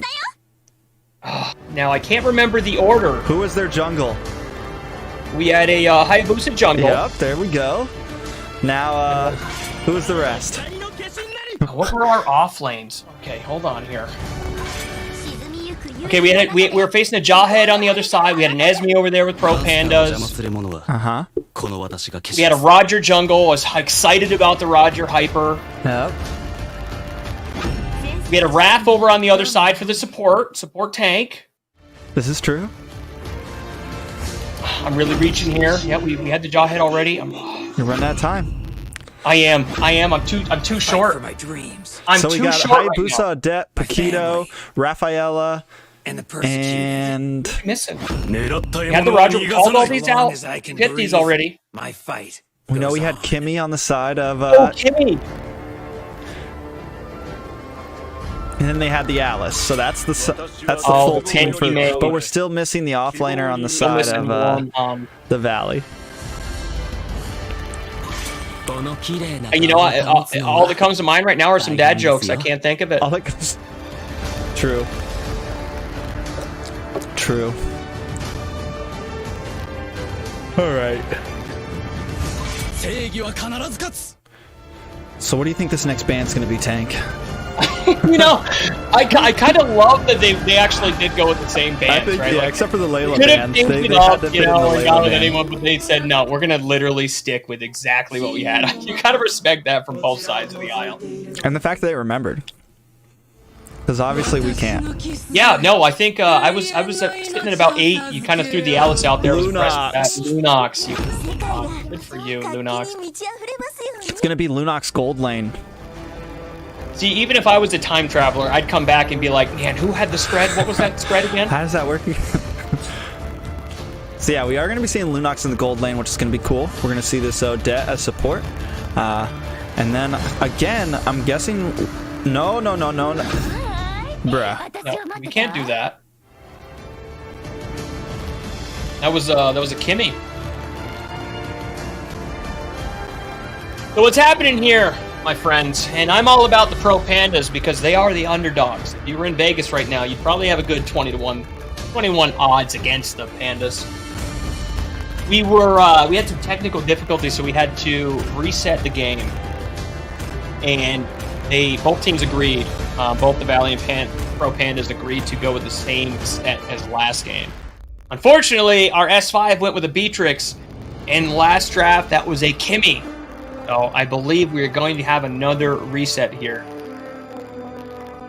The good thing is, I think they did say. Oh, did they agree? They said that it was okay. He can change. There was an Hey, agreement among the players. as long as the Valley's cool with it, they're the ones in the tourney. So let's do it. Like I said, go Sue. It's gonna happen. It's gonna make you an Odette believer, my friend. All right, so we are on Game 1, Series 2 of Day 5. The Valley versus Pro Pandas. You know, I think at this point the Valley's just like, we don't care what you pick. Just come on. We just want this game already. You gotta love that confidence. So we are going to see that Lunox in the top lane, up against Esmeralda. We're already seeing some early aggression from Pro Pandas, it seems. But again, I don't think we're going to see anything too crazy, but I am really excited to see this Odette play from Gosu Yujin. And no invades early. It doesn't look like either team really... I mean, Pro Panda does have the durable build for the early game, but it doesn't look like they're going to get aggressive. They're playing smart. They probably know, unlike our last games, that they really do need to just farm up and play this very, very smart. And know that the Valley's not going to make mistakes. Yeah, and right now, with that Raph and with that Odette, the Valley's not going to be able to play a super aggressive game in these first 3 minutes. To whereas, like I was saying earlier, I definitely feel like with the composition of Pro Pandas, they could go for some early game aggression. They could go for a red invade or a blue invade, and I'm hoping that's something we see. But then again, you know, if you don't have that confidence, you're just not going to do it. In the Valley there, going for the gank on up top, playing very aggressive. Raph up there to show that support. They didn't get to Snake Alice, but she's staying around, which is pretty dangerous, but she does have support coming from her Coming teammates from here. the rear, this looks bad. Savage no carry coming in as Beatrix, getting some poke damage. A nice Roger kill from moving in. Jawhead, able to secure that first blood. On to go to Eugen, and another kill from Roger on to Odette. And they match it up there at the end. I thought that was a great play from Pro Pandas, and I thought they were going to go away there with a 2-1, but the Valley wasn't having it. She stayed in there, and they stayed in there to make that a 2-2 even swap there. Yeah, they definitely nice response, able to keep up, keep the gold even. You take 2 from us, we take 2 from you. It's interesting to see how they're going to play this turtle. Both have been playing pretty safe. You can see the Valley was aggressive there on top, which I don't know if they were trying to open up turtle being so aggressive up on top where someone had to backfill on that top lane. But with that 2-for-2 swap, we're back to even here. So not to see what happens. But there's this getting a from Odette. nice There ult she from is. Odette. There she is. But Galaxy Esmeralda coming in, getting a nice ult on that Rafaela. Roger coming in to clean it up and coming in and securing a kill onto Esmeralda. The back and forth right now, but it does seem like the Valley has a slightly better foothold on the first turtle of the first match tank. Yeah, Pro Panda, you had Alice up there cleaning up her top lane now. The minions on the turret, and now she's rotating down to help with this turtle. So this is going to be a good team fight here, both teams. Yeah, Pro but Panda it looks like there bringing are in the 5 members of Pro Panda down here ready to take this fight. The Valley getting pushed back. A nice ult from Gosu Yujin, though, doing some big damage. Alice able to clean up, but they both are losing a member. A nice throw from Jawhead, but he does get taken out from the Hayabusa. But Saku is cute, comes in to take another kill of their own, taking out Rafaela. It seems like the trade does go to Pro Pandas there, but the kills are still even tank. It is, and if they can push off the jungler here from the Valley, might try and see Pro Panda make a move here on bottom lane, but it looks like the Valley's coming back. They're going to reset, and we're back at a pretty much even gold count, 12.7k to 11.8, less than 1,000 gold difference. I think both teams are playing really smart right now, and the rotation is absolutely perfect on both sides. No one's got the upper advantage right now. I mean, oh my god. The A Odette nice pick. Oh, Odette God, just that's beautiful. melts down that health bar. And you know, even the crazy thing is even though Roger got that turtle, and it gives a nice gold boost to all of your team, the Valley's still holding the gold lead here, you know. Even after that turtle was taken, the Valley had the gold lead, and it just kind of shows their prioritization on farming this early game, and even if the kills are even if you get turtle, we still know how to get gold to our teammates. Roger here and both, you can see Pro Panda, they're both just watching their Roger, they're making sure their hyper can gold up. What a nice Oh my finish. god, what a dive Down there. goes Beatrix. They were just waiting in that bush to clean up, and they did. Roger, though, not wasting any time, taking that hit on the team and continuing his jungle. Aya and Paquito playing pretty aggressive here from the Valley. I'm curious to see where they're going to take that. They're going to try and work on Esme, if they're going to rotate, try to freeze that lane and go throw for and it. pick from that Jawhead. Both teams really trying, you know. And they clean up on bottom lane. That 2-on-1, Haya and Paquito were just waiting there, waiting for that bait. Yeah, both. And it looks like they are. They're going to try to get that turret out of it. Oh, I mean, even though we've seen Pro Pandas really lose some games here so far, and I feel like they're playing a good game right now. They're keeping up with one of the top teams in the league right now, and they're trading blows for blows. We're still at 10-10. We're 6 minutes in, and they're showing them that we deserve to be in this league. I agree. All members are supporting each other from Pro Pandas right now, which is real good. And they're going to snake another turtle here, which is really going to help in their gold count because, like you were talking about, the Valley might not be getting these objectives, but they're staying even with them in the gold count. Yeah, they definitely are. And hopefully Beatrix can possibly steal this tower down here to even up that bot lane, and she does. So, again, we're evening the playing field, but some huge burst damage from that Paquito. Purple sitting at 1, 1, and 2 right now. Ready, you know, I think he's getting to that point where he's going to be able to start doing some heavy damage onto these squishies like Roger and Beatrix. It looks like the fight's going to be up on top lane. Well, right around where Turtle would be, but they're going to back off. They're not... Like I said, both teams are playing very smart here. They're not being too aggressive. They're taking the fights they know they can win, but the other team immediately counters. Yeah, every time they lose some footing in one lane, the other team responds in the other lane. Both teams doing a good job. Pro Panda's definitely standing tall against a wall right here. But Esmeralda looking a little cornered here. Goes to Eugene coming in. I'm wondering if that ult's going to come. A nice ult coming in with the combo of the Wrap ult to stun her down, and they are able to secure that gank and possibly this tower. Jawhead coming from the back. If we look down in mid lane, Hayabusa up against this Beatrix and able to just get out of the way. He does dash in and pops the ultimate, but then he quickly aborts, doing some nice damage. Oh, a beautiful kill onto that. Jawhead comes in. Roger, though, again, responding and taking out Lunox. And this is that back and forth trade we keep seeing. No one's really getting any full team wipes here. No one's really getting any full pushes. But one thing I can say about the Valley is they are up in towers, and they are taking material away from Pro Pandas, slowly but surely. Pro Panda here, you can see, just absolutely supporting their hyper. Feed the Roger. I don't care what team he's on. That seems to be everyone's motto when you get a Roger on your team. Yeah, he's 6-0-2. They're doing real well. Like you said, they're playing against a team that is just known to be a very, very good team, a very meta team. And Pro Panda's keeping up with them, and they're my underdogs. That's who I'm going for. I'm over here rooting for Pro. I love you, Valley, but the Panda's where it's at. Yeah, I'm wondering if they're going to fight for this turtle right here. They need to do something here. The whole teams are both here. We are seeing some engage. Lunox closing in on that Esmeralda and doing some nice damage. The turtle does go to Hayabusa. The Odette pops her ultimate and is able to get a kill onto Beatrix. At the same time, Roger does get killed. We now have Paquito closing in on that Jawhead and securing another kill for the side of the Valley. This is where the game has probably changed. The Valley with a 3K gold lead, a turtle, and 3 towers taken away from Pro Pandas. This looks rough for them. They need to change something up here, Tank. And we talk about just one clash, right? One team fight being able to change everything. We talked about it last game with what they can do. And Pro Panda, up until that point, not that they're doing anything wrong, but up until that point, they were trading kill for kill. They were taking objectives. They were right there. But a clash like that where you cannot make a mistake with the Valley, and the Valley makes you pay for it. And look at the jump. Look at the difference now between 60 seconds ago.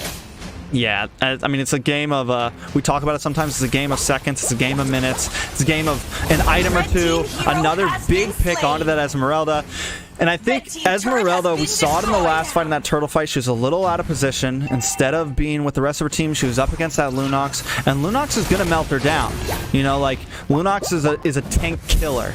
You know, she does great at melting down these bulky heroes, so that's not who she wants to be up against in these 5v5 team fights, and she quickly got taken out, and the rest of Pro Pandas just wasn't able to do anything after she was gone. And you see Valley here just playing smart. It looks like they're going to wait for that next objective to spawn here.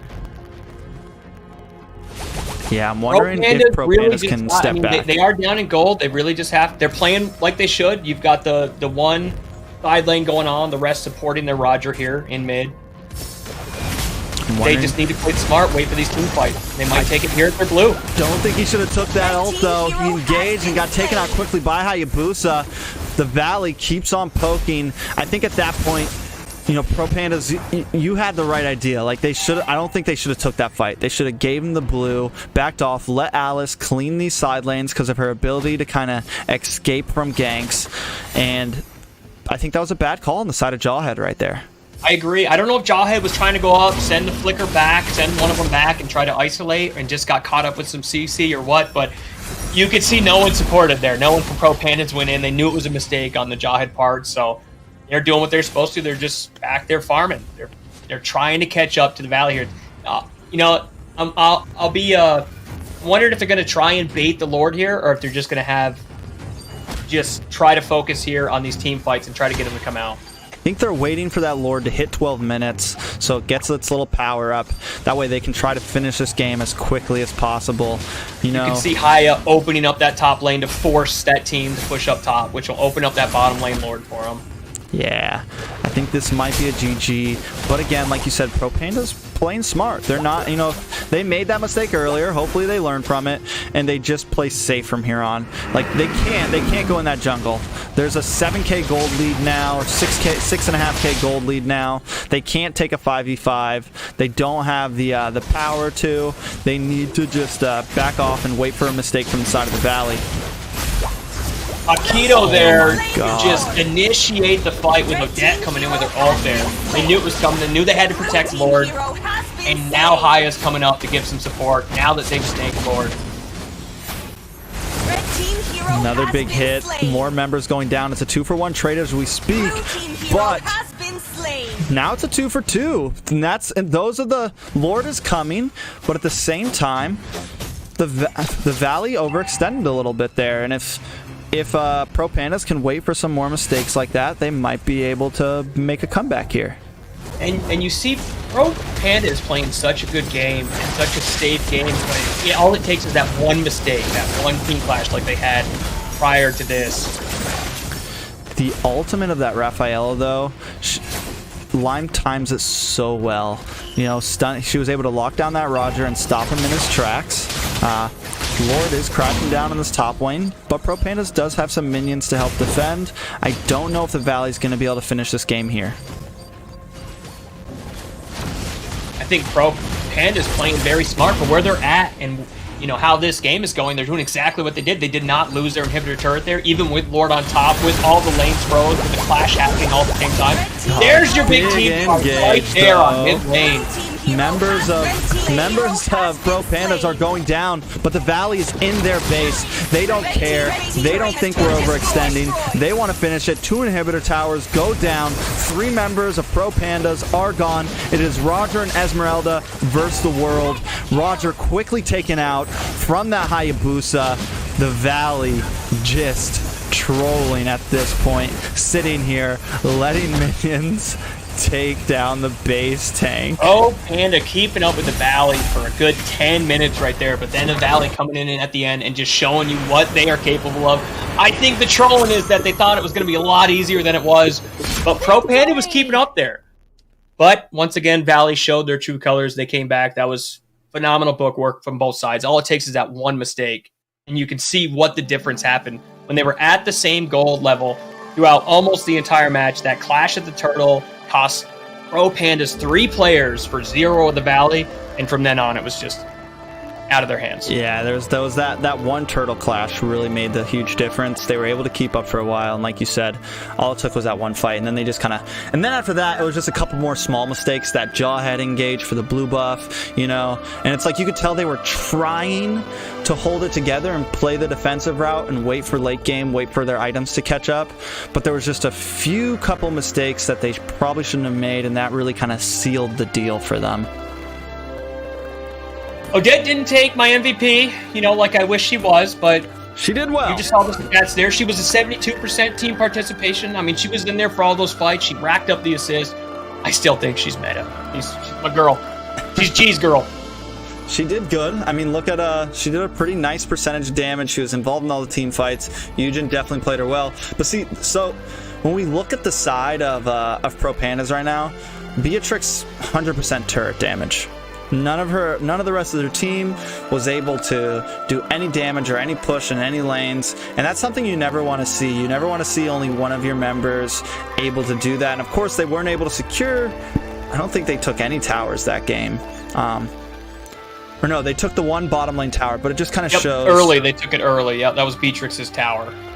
Yeah, so I mean, they need to kind of maybe focus more on getting some push in, not letting the other team push them back so far, and make some plays of their own in this next game, or they're not going to be able to secure a win in this league. Yeah, I mean, you look at the Valley, they're all showing their team fight participation. I mean, that green bar's up on all of them. Their one support, Raph, 80%. Odette in there for 72% of them. Their jungler for 76%. You cannot make a mistake against the Valley. Well, let's get back to your favorite part of this whole event. Oh, this is my favorite part, dad jokes. The caster desk. No, caster. Yeah, caster desk. So, what do you think? What do you think's going to happen in this next game? You know, I don't think either team is going to, realize that they had to change anything. I think they both played well against each other. But like we're talking about, it can go either way with one clash. All it took was one clash there, and it completely flipped this game upside down. Where the Valley would snake in some kills, and Pro Pandas would fight right back. They said, okay, you're going to take a double kill, so are we. So I don't think there's going to be much of a change here.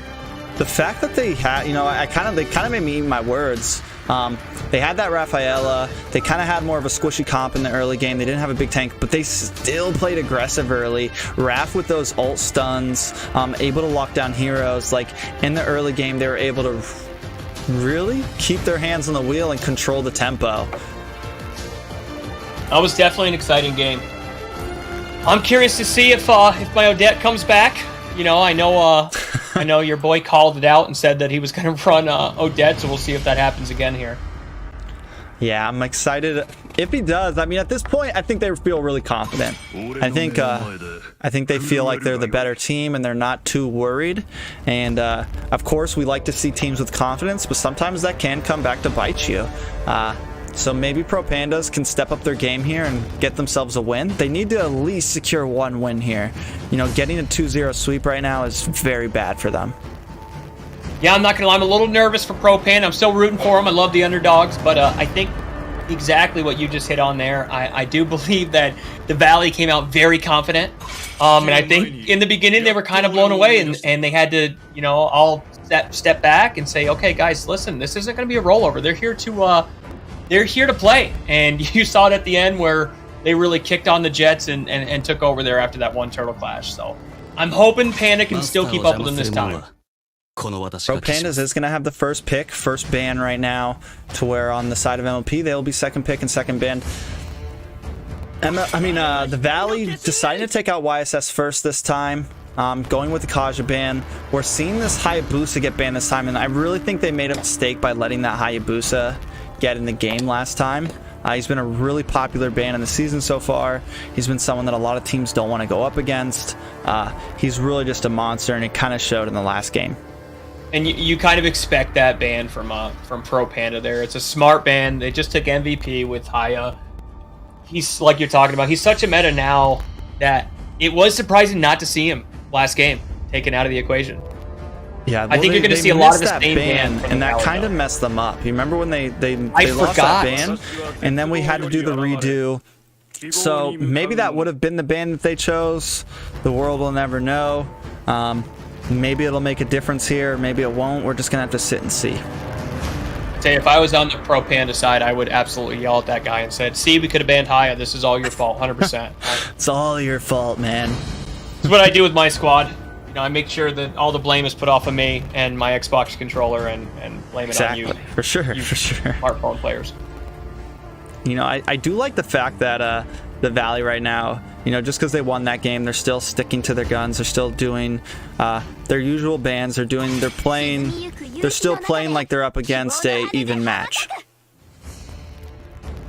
And they're going with a lot of the same bans they had last game, which is smart. They're playing it just like they would last game. They know what Pro Panda can do. They're going to have to change it up a little bit with the Haya ban, but the Valley's got a lot in their arsenal. They can pick another tool.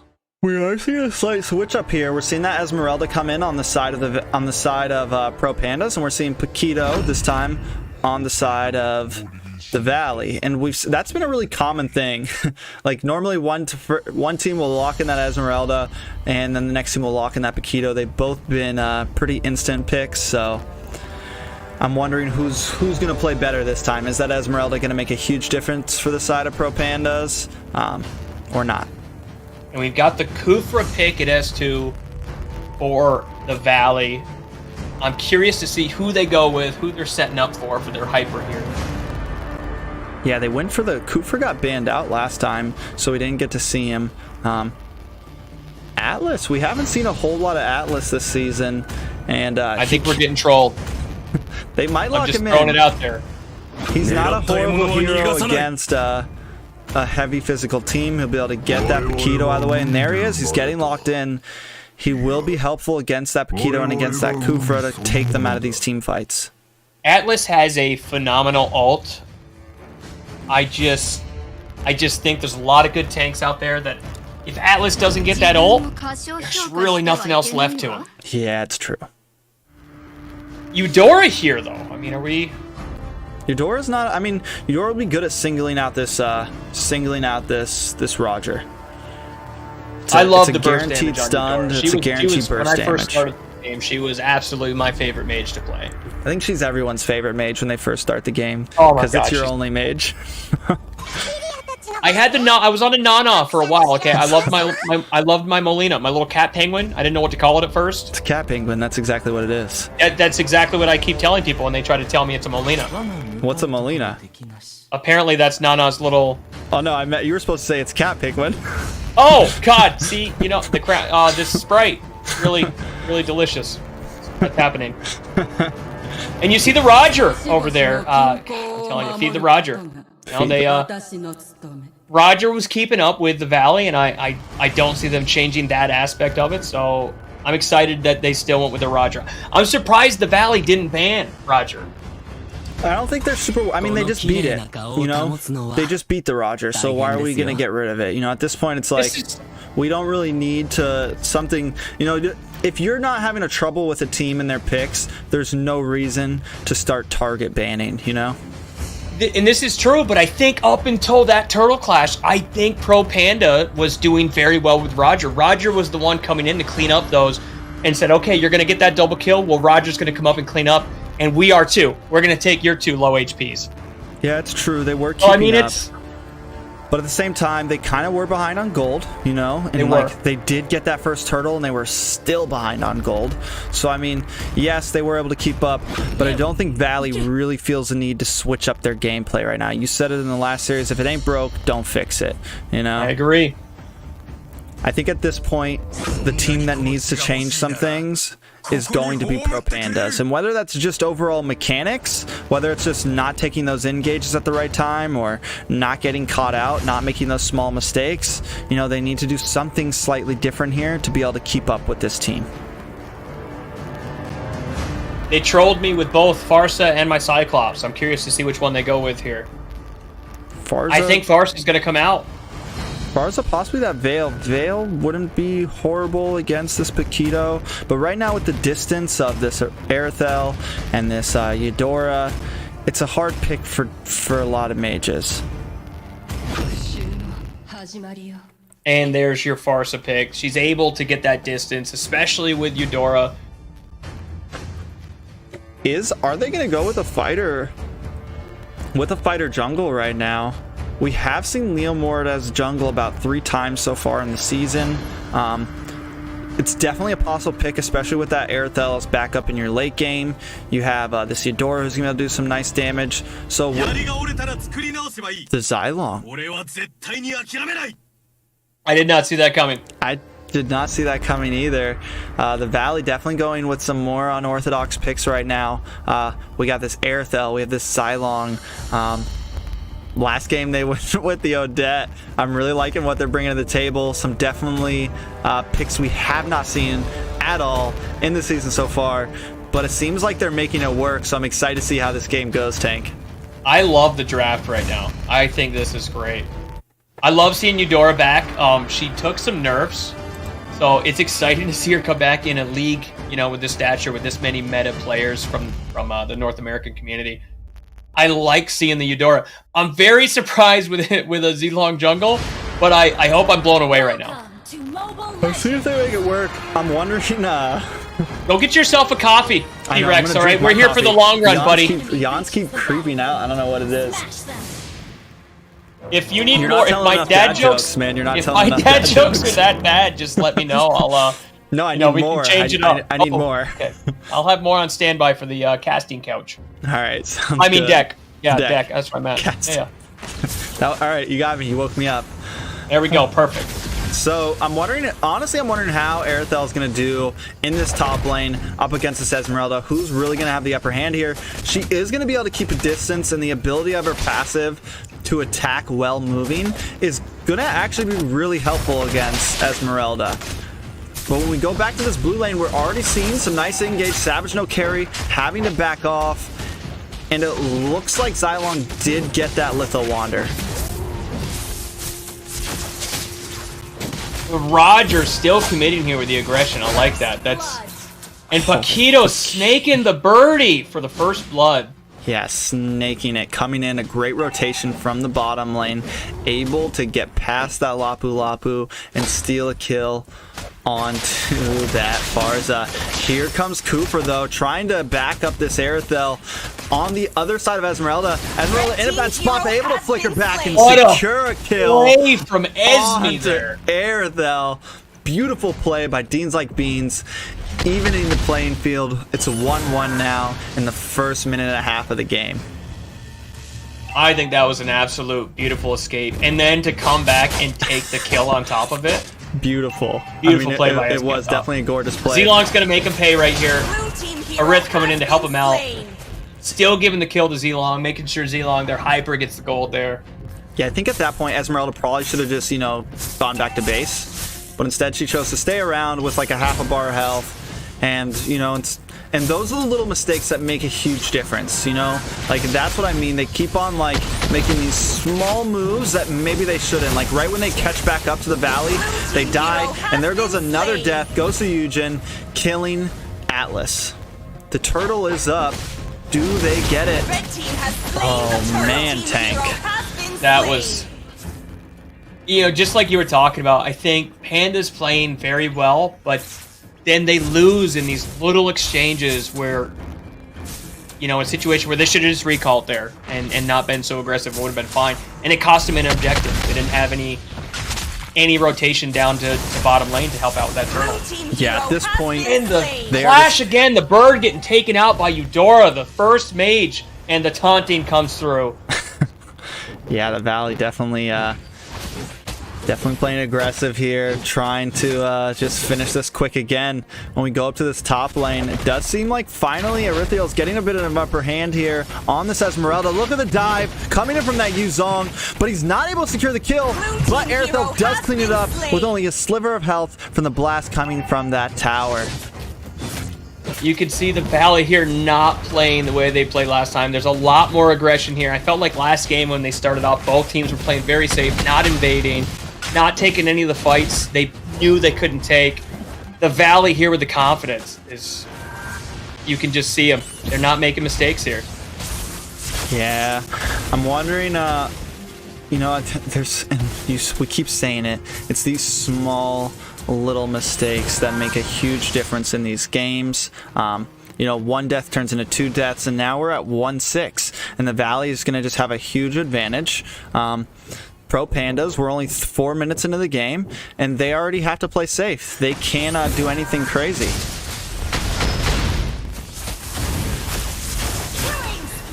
God, that burst damage from Eudora right there. Absolutely huge. Yeah. You expect that late game, but right now she is still punching right now. That's great work on the mage's part for Eudora. Yeah, and the ultimates, honestly, the ultimates coming in from that Kufa right now. Diving into that tower, sticking on to people, getting these picks, just playing a great game. But the second turtle is up, and it seems like Pro Pandas wants to go for it. They've got the position here. I don't know if they're going to take advantage of it. They might try to gank top lane, clear it, and then work turtle. But Arit's just been playing safe up there. She's been running that top lane. Yeah, if there was a time to take it, that was their time. All of the Valley was at bottom lane, but now it might be a little bit too late. We see Kupra just hiding out in this bush, waiting for the pick. He comes in, he lands right onto them, gets a nice ult stun, followed by the ult by Eudora. Eugen taking out that Barza as Aerithil's able to take the turtle. Lapu Lapu trying to do something, does secure the kill, on to goes to Eugen, but he does go down. 4 members of Pro Pandas collapsing, and that they should have gone for that turtle earlier. All of the Valley was at the bottom lane ganking that Esmeralda, but for some reason they just didn't, and then they tried to take it, and by then the Valley is there. Look at this tower dive, no fear on the side of the Valley tank. We talk about those little mistakes right there, and I don't know if they thought Arith was going to push out and they'd get that gank on top, but they waited absolutely way too long with turtle. The Valley was showing at least 3 members, and inside the blue of Pro Panda, Just a little too overextended. But Lapu Lapu does secure at least one kill onto Kufra, but at the loss of 2 members. Esmeralda dying in the bot lane off camera, and Atlas getting caught up by another Kufra set. You know, they're just coming in, they're making these picks, and they're getting out, and they're just slowly but surely picking away. We're now down a bottom tier 3 tower, a top lane tier 3 tower. The Valley just doing the same thing they did last game, and the same thing we've seen a lot of these teams do. Just pick away at your objectives and try to get this win. Paquito with a beautiful flicker out. You know, just knowing that Eudora was there for support, I was wondering if anyone was going to chase Paquito there with Eudora just waiting on standby. There's your set for Kufra, the Z-Long finish. Barca got maybe one of her ults out right there before she was knocked out of her ult. The tower dive here. Insanity. There's some just aggressive, beautiful plays right now from the Valley. It's this Kufra's on fire right now, just coming in. And at this point, it's like just give him that tier 3 tower. Just give it to him, because you obviously can't defend it, Pro Pandas. Blue team hero has been destroyed. Man, tank, like like that right there, that Atlas coming in, like if you got caught right there, like just give them the material. Like, you can't defend it, just give them the material, hug your base, and hope for a misplay, because you're at a 7k gold disadvantage right now, but they keep on taking these fights. But Xylong does not care. He gets a kill onto that Farza, goes to Eugen, securing a kill onto Atlas. Lapu Lapu does pop his ult to engage and is able to take out that Xylong, but it doesn't matter because Airthel's here picking away at him. Goes to Eugen, securing the double kill, taking out that Lapu Lapu, and now Purple coming in, Paquito doing some huge burst damage onto that Esmeralda. She is forced to go back to her bottom lane along with this Roger. The Valley just closing in, closing their grasp as Pro Pandas tries to hang on. Oh my god, they just keep going, tank. This just doesn't stop this one. I tell you, this is one of the hardest things I had to learn, was exactly like you're talking about. When a team's playing this way and they're 7,000 gold ahead of you and you can't take those team fights, you need to give up what you can't hold. Give up the territory, give up those deep turrets, drop back and start farming. But Pro Panda's not. They're just in there, they want it, they see blood. They think they can still take these team fights. It's not working out for them. We'll see if they change their dynamic here towards the end.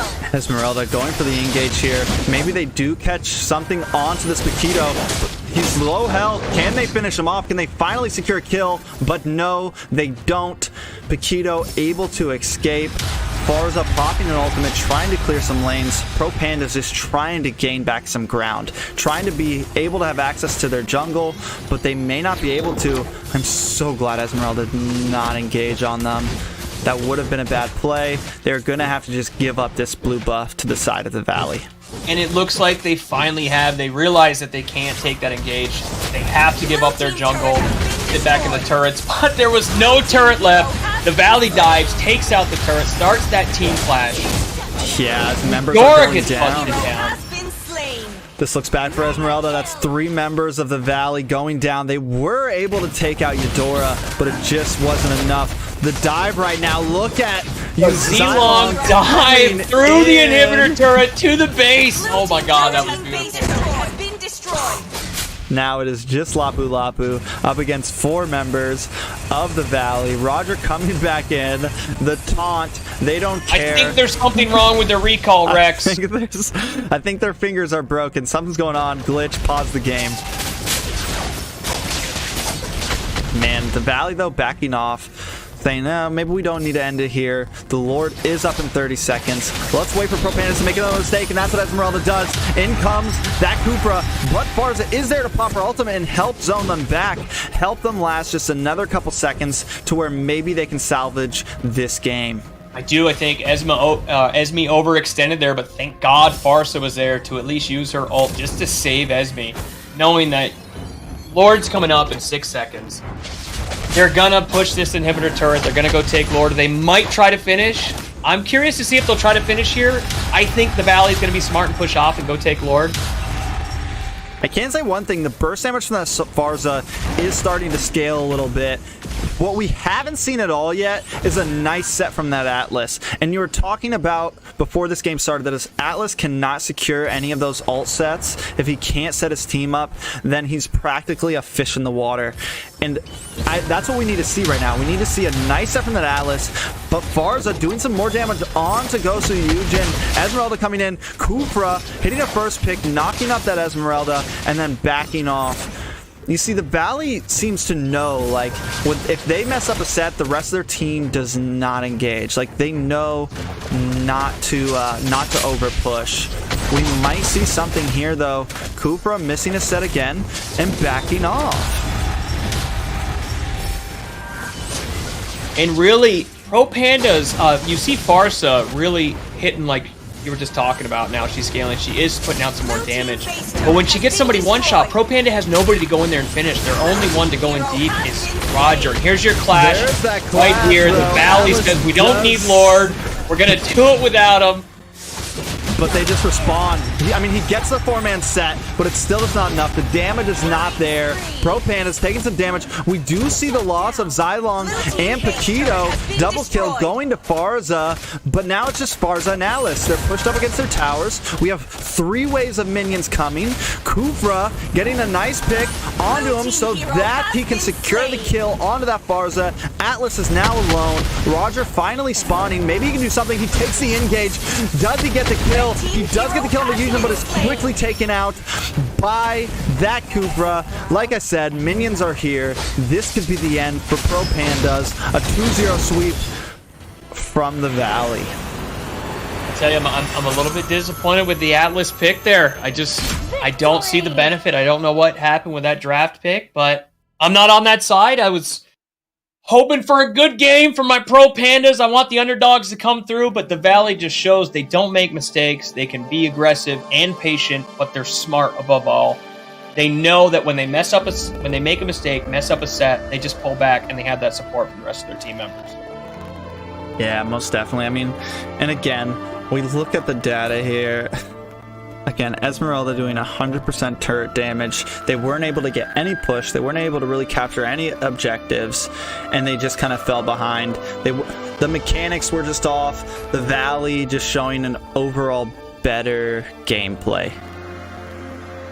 I was excited with the Zilong. He had some really good turret dives. He played very aggressive. Yeah. I was surprised to see him picked by the Valley. But now I can see why they picked him. They've just got so many people in their arsenal. I mean, could you imagine banning some hardcore junglers and then they just come out with a Zilong to just wreck? Yeah, that would hurt my soul. They're definitely a team to watch. You know, they're definitely a team that I'm excited to see. I got a good feeling they will be making it to the Final Four here. I mean, I'm excited to see them go up against some other teams like MLP. You know, some of these other top teams right now, TSU, things like that. I mean, at this point, they've won almost all of their games. They're sitting at the top of the bracket. I don't think there's any odds of them not making the top 4. Like you're saying, I'm excited to see them go against some of those other top tier teams. Not that Pro Panda is not a top tier team. We're talking about the best in NA right now, just representing here. This is an insanely skilled and gifted league full of a lot of professional players. So, I mean, it's just so hard when you got teams like the Valley who don't make mistakes. They will just bleed you slowly and wait for you to make those little mistakes. And all it takes is that one clash like we talked about in their first game of this set. That one clash, Pro Pandas was with them all the way until the turtle. Most definitely. And then that just changed everything. That one clash. The 3-0 exchange, and it was over. Yeah, the Valley just they overall played a better game, man. They're like in those team fights, you know, Atlas not able to make sets, but Kufra was able to make 99% of his. You know, and things like that, not being able to get in the position that you need to, not having all of your teammates being able to move the way they need to, it shows right there, you know. I just don't think in the locker room, I don't think they had enough dad jokes. You know, I think they weren't loose enough. for sure. I'm excited to see this next game, though. We're going to see Area 77 up against TSU. Area 77 they played 2 games. They played 2 series on Sundays, and they beat both of those teams 2-0. They took out MLP, and they took out S2, I think it was? Or no, they took out Pro Pandas. But, they just catapulted themselves to the top of the leaderboard, and if they can secure a win on TSU, they definitely have a chance of making it to the finals here. TSU, though, is a team to be reckoned with, one of the top teams in Mexico right now, and they are part of many other tournaments. They're used to this kind of competitive play, and I don't think it's hard for me to have a choice here on who I think is going to win. I'm excited for this match. I had a good time. I've been having a great time. The teams are awesome, but this is the match I'm most excited for right now. I think we're going to see some good gameplay on both sides. Yeah, this is definitely going to... I do not think this is going to be a one-sided match. We may see a full 3 games here. I'm excited. The past couple series have been... tonight's been a very one-sided thing, and it's enjoyable to see a team just dominate, but everyone enjoys seeing some back-and-forth gameplay. We want to see something down to the line, down to the last couple minutes. I want the bases to be the only thing left standing at the end of the game. It's definitely happened. We've seen it. We've seen some... when Wheezy and G were going, there was like some 3-minute team fights just back and forth, That first night was great. I was at work just watching those guys struggle through 6 hours of gameplay, and it filled my heart with joy. It was a good time. Yeah, so we're gonna try to get these teams. We are gonna take a quick break here. Stay around or come back in a few minutes to make sure you catch this game. Yeah, don't leave us. Yeah, don't leave us. Don't leave us. Tank will talk to you in the chat. It's true. I'll be in there. Dad jokes on me. First round.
私のキスで永遠の命を授けよう。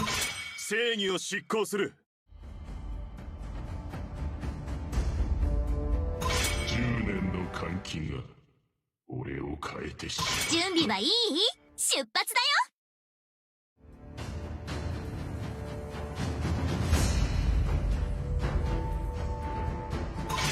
俺の斧を舐めるなよ。狙った獲物は逃がさない。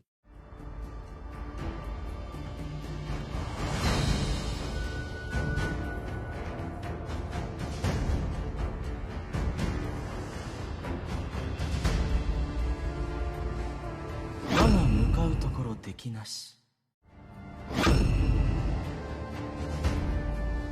この綺麗な顔を保つのは大変ですよ。私にご命令を。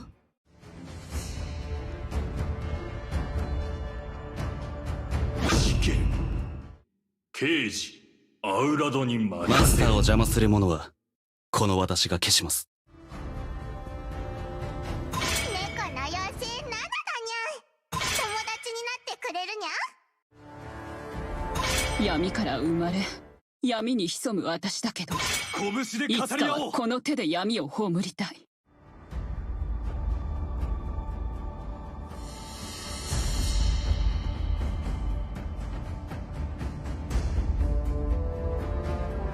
Wherever I go, pain flees. 烈火のごとく俺様の闘志は燃えている。一緒に外でリラックスしよう。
Welcome to Mobile Legends!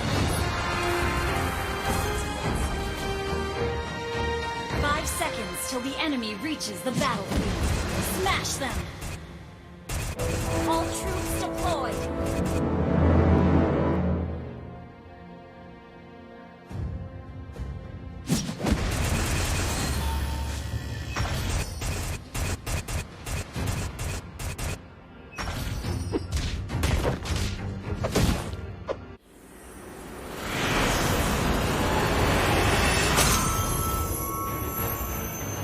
Victory!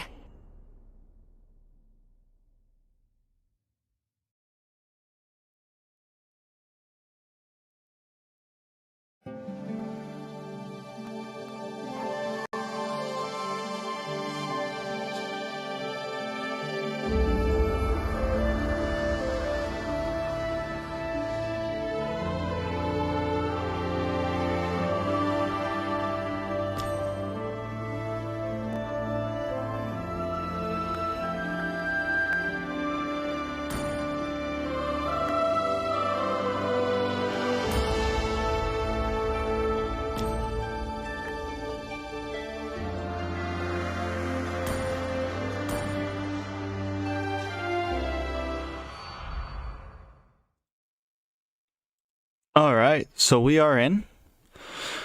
Tank will be back on in just a second. First ban is going to be Area 77, to whereas second ban will be TSU. This is definitely going to be one of the more exciting games of the night, honestly. It's not going to be as one-sided. Tank, what do you think about how was your break?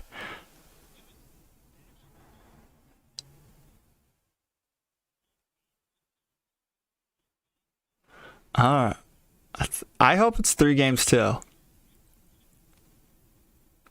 Yeah, you know, I mean, something to point out immediately, TSU going for that Amon ban, and we haven't really seen Amon get banned or played recently, and this is one of the things I really like to see. I like to see like the variety of teams and the way that they think about certain heroes and certain players and the way that they make certain choices. Like, so for one example, AE has been very common to make Alice their first ban. Some other teams are constantly banning Yusun Shin, and then we see something like this Amon ban from TSU, and it's just kind of interesting to see the different way that some of these teams have like the hero. It's like heroes that they just don't want to go against, you know, like the cursed hero, the hero that they just don't want to deal with.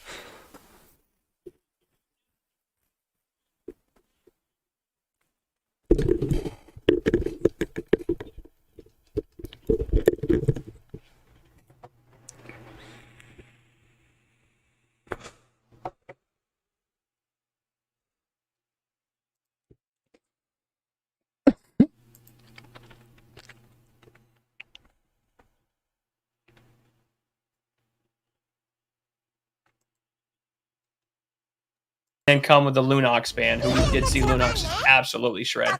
But it opens it up for Lilia to come through for Area 77, who we talked about earlier being one of those meta mages. Most definitely, and Area 77 loves Lilia. It's something that they insta-lock in consistently. They play her great, and it's not something you want to... When we talk about target banning, Yato's Lilia is definitely a target. See Beatrix up there. Esmeralda has been... I mean, she's been in, what, every game tonight? Just any game that she's not banned, she is in. That's...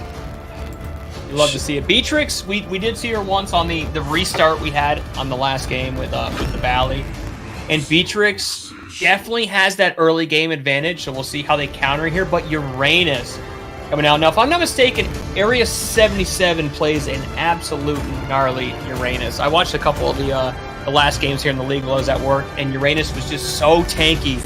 Nobody could take him down, so I'm not surprised to see him picked here at S2. Yeah, and then to be paired up with that Raph right there, the sustainability of those two together is going to be something very hard for TSU to deal with.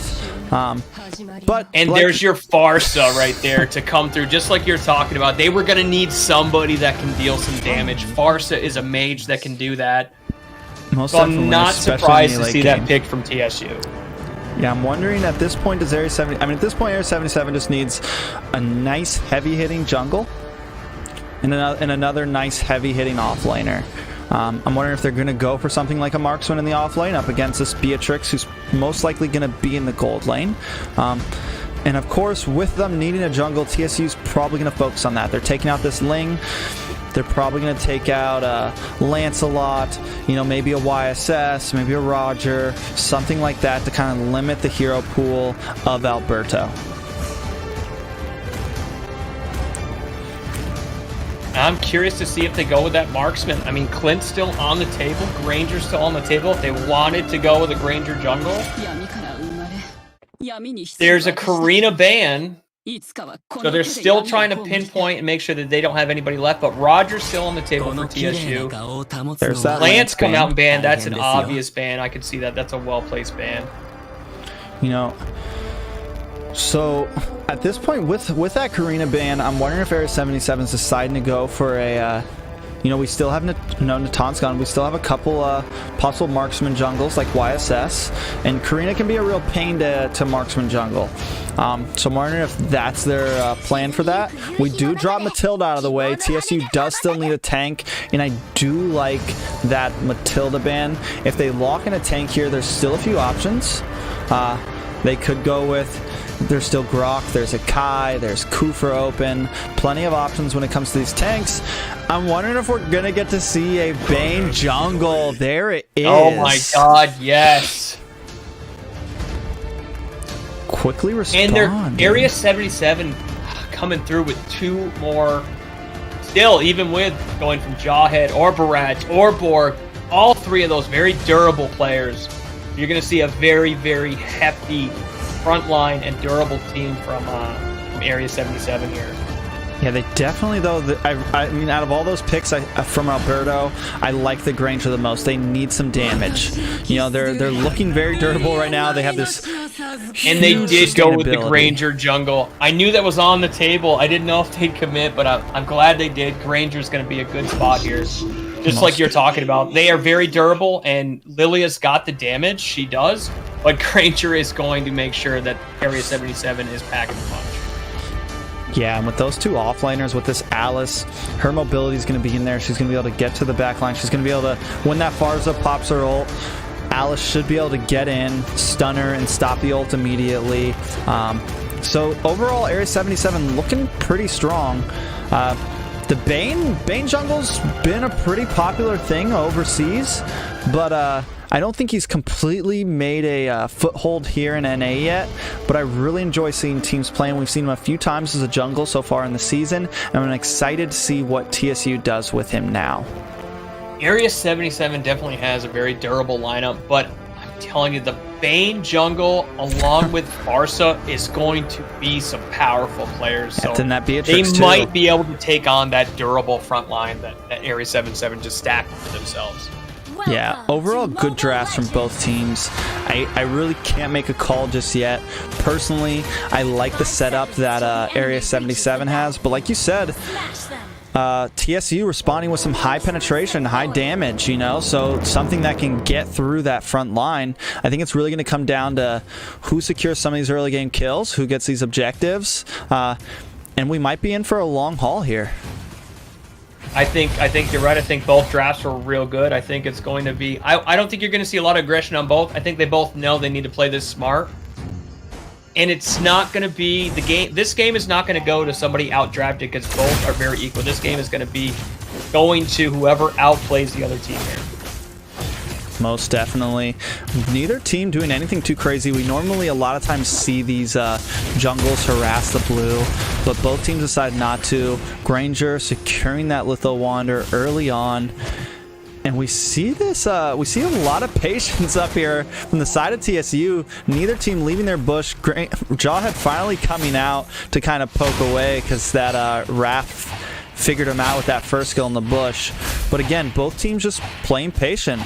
Looking at this bot lane. Rotating up, knowing, but she drops back. So like you're saying, they're not being too aggressive here. Lilia could have pushed on that. I don't think she saw Farsa coming up, but they're just playing smart. They're going to stay back in their lanes and gather gold. And I think they know just exactly the same that we know that this is going to be a game. This is not going to be over here in 10 minutes. No, both teams not wanting to take a loss here. Area 77 wanting to keep their lead, wanting, you know, not wanting to do anything crazy. They know they're up against a team that is definitely a competitor for the top 4, and I think TSU also has some same respect for Area 77. I mean, neither of them really have that dive tank either, except TSU does have that Jawhead, but he has not reached level 4 yet. He's not able to really pop that ultimate and lock down anyone just yet. But first hurdle is up. Who do you think takes it, Tank? This is going to be tough. It's good rotation. They're both Bane and Farsa left top lane where they were looking at like they were going to take that gank, knowing that the objective is down on bottom. So this is going to be a retribution here. Oh, but Bane took with the retribution. The retry. As Esmeralda, though, closes in on that Rafaela. Granger responding with an ult onto that Esmeralda and able to secure the kill. Look at this Uranus just chasing them down. They want the kill in that Farza. Jawhead does get the throw onto her to get her in the tower, but it's not enough. Yato Gami able to secure another kill. That is a 2-for-0 trade to the side of Area 77, Tank. Farsa dropping her ult down and Uranus saying, I don't care, and pushing in on Farsa and Bane there to initiate that aggressiveness. That was a really good play on the side of Uranus. And then Alberto just coming in also right after that Farza ult ended. He comes in, cleans up that Esmeralda. Just overall good mechanics. We did just miss something though. TSU does secure kill onto that Rafaela. So they are responding. You know, they're not out of this just yet. Like we said, this is going to be a game of attrition here. And I think both teams know it. And I like to see what happened down there at Turtle, but we're right back to playing smart. We're right back to gathering gold, not overextending on both sides. except for this Uranus. He's Except for you, as we all go the to way bottom back to lane the and tower. Uranus is up in But the he middle of the knows. lane. He does. knows his sustainability. He knows he can handle the damage. We are seeing a gank though onto Yuna in the top lane. That ejector comes onto her. She gets thrown back and she does get taken out by that Beatrix. Yato though able to respond and take out that Jawhead. That's a even trade, and it looks like Area 77 doesn't want to stop this team fight. Granger coming in to help clean up where you think Farsa would have it, but Granger says, no, I left bottom lane. I knew what you were doing. Great exchange there from both parties. I thought both played it very well. And I did not even see Granger coming. The last time I saw him, he was on bottom lane, waiting to support with Uranus, and the next thing I know, he's up there to clean up. Beautiful play by Area 77. Long shots, but this could be bad for Uranus in the top lane. He does take that damage. The burst of Farza is enough with the throw of Jawhead, and he takes a loss. Esmeralda also cutting lane. Second turtle is up. Esmeralda sliding in behind, getting some poke damage onto Yato, and resetting the turtle. A nice throw. Esmeralda coming in, but the burst damage from that Lilia onto that Jawhead is just too much. Lilia popping her ultimate, resetting her health, and the turtle resets again. I love that Area 77 took advantage of that top clash, but TSU said, I don't care. Uranus overextended bottom lane, went down there, cleaned him up, and this has been a very, very good battle here at the turtle. Both resetting. This is going to come down to the red tree again, but you can see Area 77 has the turtle surrounded. It looks like they're going to take it here with ease. It depends on how aggressive they get here on bottom lane. They are getting aggressive, but Arsa coming in with that Bane, and no exchange is made there. Yeah, but it was a close one, man. I mean, it was. Esmeralda doing a great job at, like, poking, you know, just like the Uranuses, both of them doing what they do good, doing what they do well. But look at these two sneaky guys hanging out in the jungle, hoping to get this ambush for when Granger comes to his blue buff, or when this Lilia comes in, but the ult. The plays from both teams right now, Tank. This is the game we've been waiting for tonight. How are you enjoying it? I love to see what the back and forth that's going on here. Like we talked about, both teams have very skilled players on their team. They're very smart. They're not overextending. Farsa coming down right here, just making sure that she gives out some support around her turret. This is exactly what we're looking for. Both are sitting at even gold, 17,500 to TSU's 17,000. The top lane, she's in trouble up here. TSU is coming in full force with the Uranus flip. Oh, the pull though. He's able. And he gets out. Just escapes. Away. Oh man, and then look, I mean, Lilia right now sitting at 3-0 and 2, just tearing them apart. I really thought TSU was going to take advantage of that right there, but they couldn't. Bane trying to clean this up, but still can't. Are they going to get Beatrix? Is she going to get away? It looks like she's sneaking away for TSU. Bane's trying to sneak away. Area 77 wants no part of it. They're trying to clean up, but once again, neither team cleaning that up. Bane might get caught out here on top lane. I don't think Uranus knows he's still there. And he doesn't. They can't take advantage of it, but still good plays on both teams right there. Yeah, but while all that's happening, Granger does secure a bottom tier 3 tower. So, you know, Area 77 staying on top of their objectives. They're jumping right back on this turtle. You know, and now they lose the top tower. TSU is slowly getting pushed back from Area 77 right now, Tank. And TSU cannot commit to the turtle, to the objective, because of exactly what you're talking about. They're losing those lanes, and they are forced to go back to those turrets and clean up those lanes. Looks like we're seeing Uranus here. We though. talk about that durability. I mean, he is just going in deep every single time, even with Farsa's ult out. But Raph is there to just support Area 77 and keep that 4-man push at mid lane. Yeah, I talked about in the very beginning how that Uranus and that Raph are going to be a real pain to deal with. Just the Raph, and then giving the movement speed to everybody. Esmeralda missing that ult onto that Raph, though. It's just hard to catch them right now. You have this Uranus who can harass. You have this Raph who can help everybody get in and out. Then you have Lilia with 2 lives. You know, it's definitely causing some trouble for the side of TSU. But I like what TSU's doing. They see it, they realize it, and they're pulling back from those team fights, and they're just making sure Bane gets fed. They're making sure Bane gets his red. They're trying to get his gold up. But they are leaving him up here in top lane. Esme stays with him. Area 77, though, 4 of them mid right now, ready to just push mid, all working together like you talked about. They want this turret. They've got Raph there. They've got Uranus there. They've got all the support in the world. But TSU says, all right, you do that, I'm going to take bottom lane, and I'm going to take top lane. We're going to take both turrets. Yeah, definitely not falling in the hands, but look at that pick. Another kill going to Yato on And that not letting Lilia. Beatrice escape here. She's out in the open. She's in trouble. She's trying to run. I don't think she's going to get away. Oh, the And dash, though. She's trying, though. She She is working right now. And they clean it up. Man, the plays right now, the back and forth. We are almost at an even material in towers. Like you said, even though they took that mid tower, Area 77 was able to take it. You know, they do respond by taking both outer tier towers and catching a kill onto Alice. It's only a 2k gold lead right now at Area 77, but it doesn't feel like it exactly. You know, it doesn't feel like Area 77 is completely dominating like what we've been seeing in the past games of the night. No, it doesn't, and you could tell they wanted that mid lane, and I love what TSU did. They pushed both bottom and top lane and gave up a turret to go and take 2 on bottom and top lane. I thought that was a really strategic move for TSU. I didn't see it coming. Look at Uranus here, though, just harassing. And though he does get taken out, Area 77 is able to get the Lord. You think it's a fair trade? Hero for first Lord?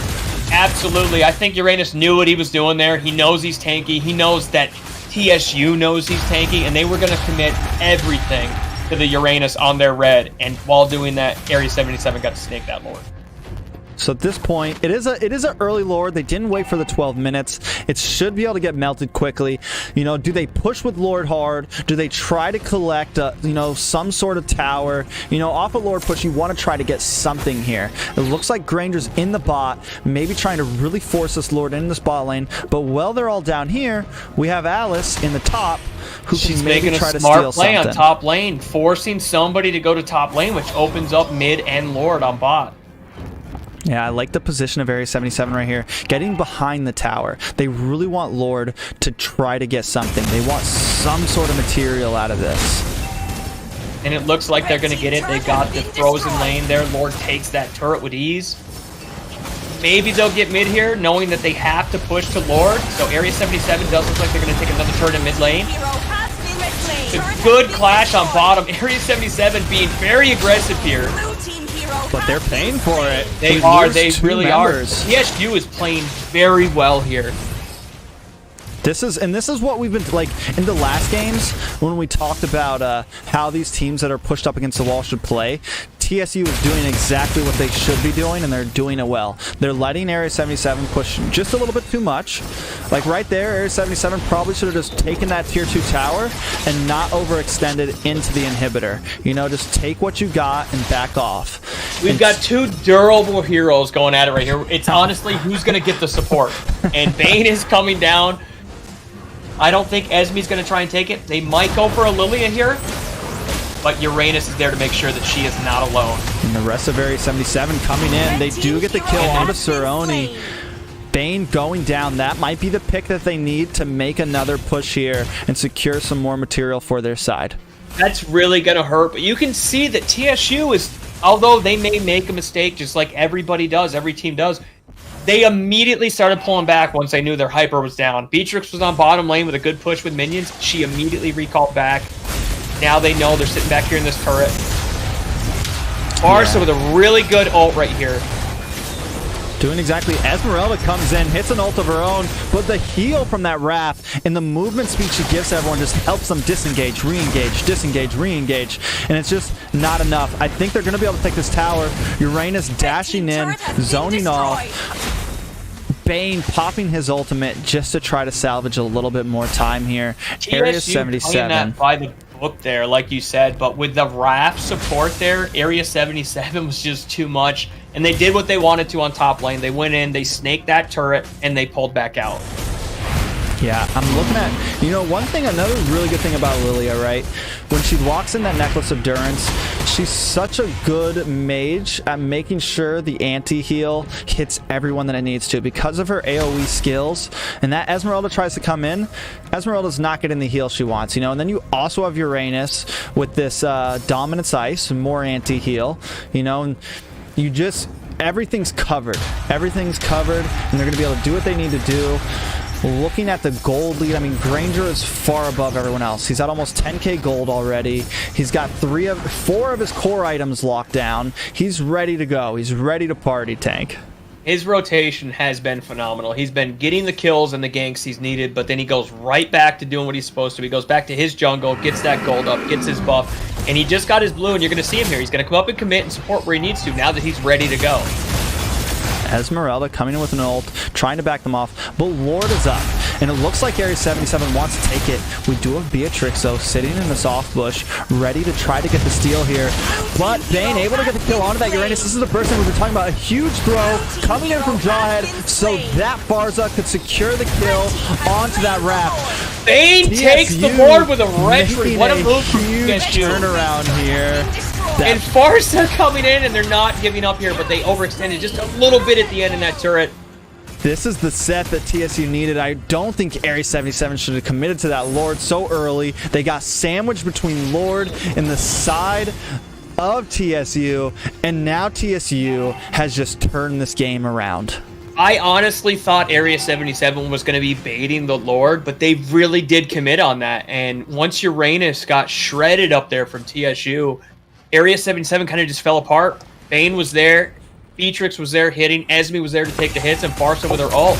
Bane did a good job on the retribution to take the Lord there, and you see here they're doing the same thing. Bane's trying to push, make sure Lord snakes that lane. Esme's on bottom, forcing them to draw out.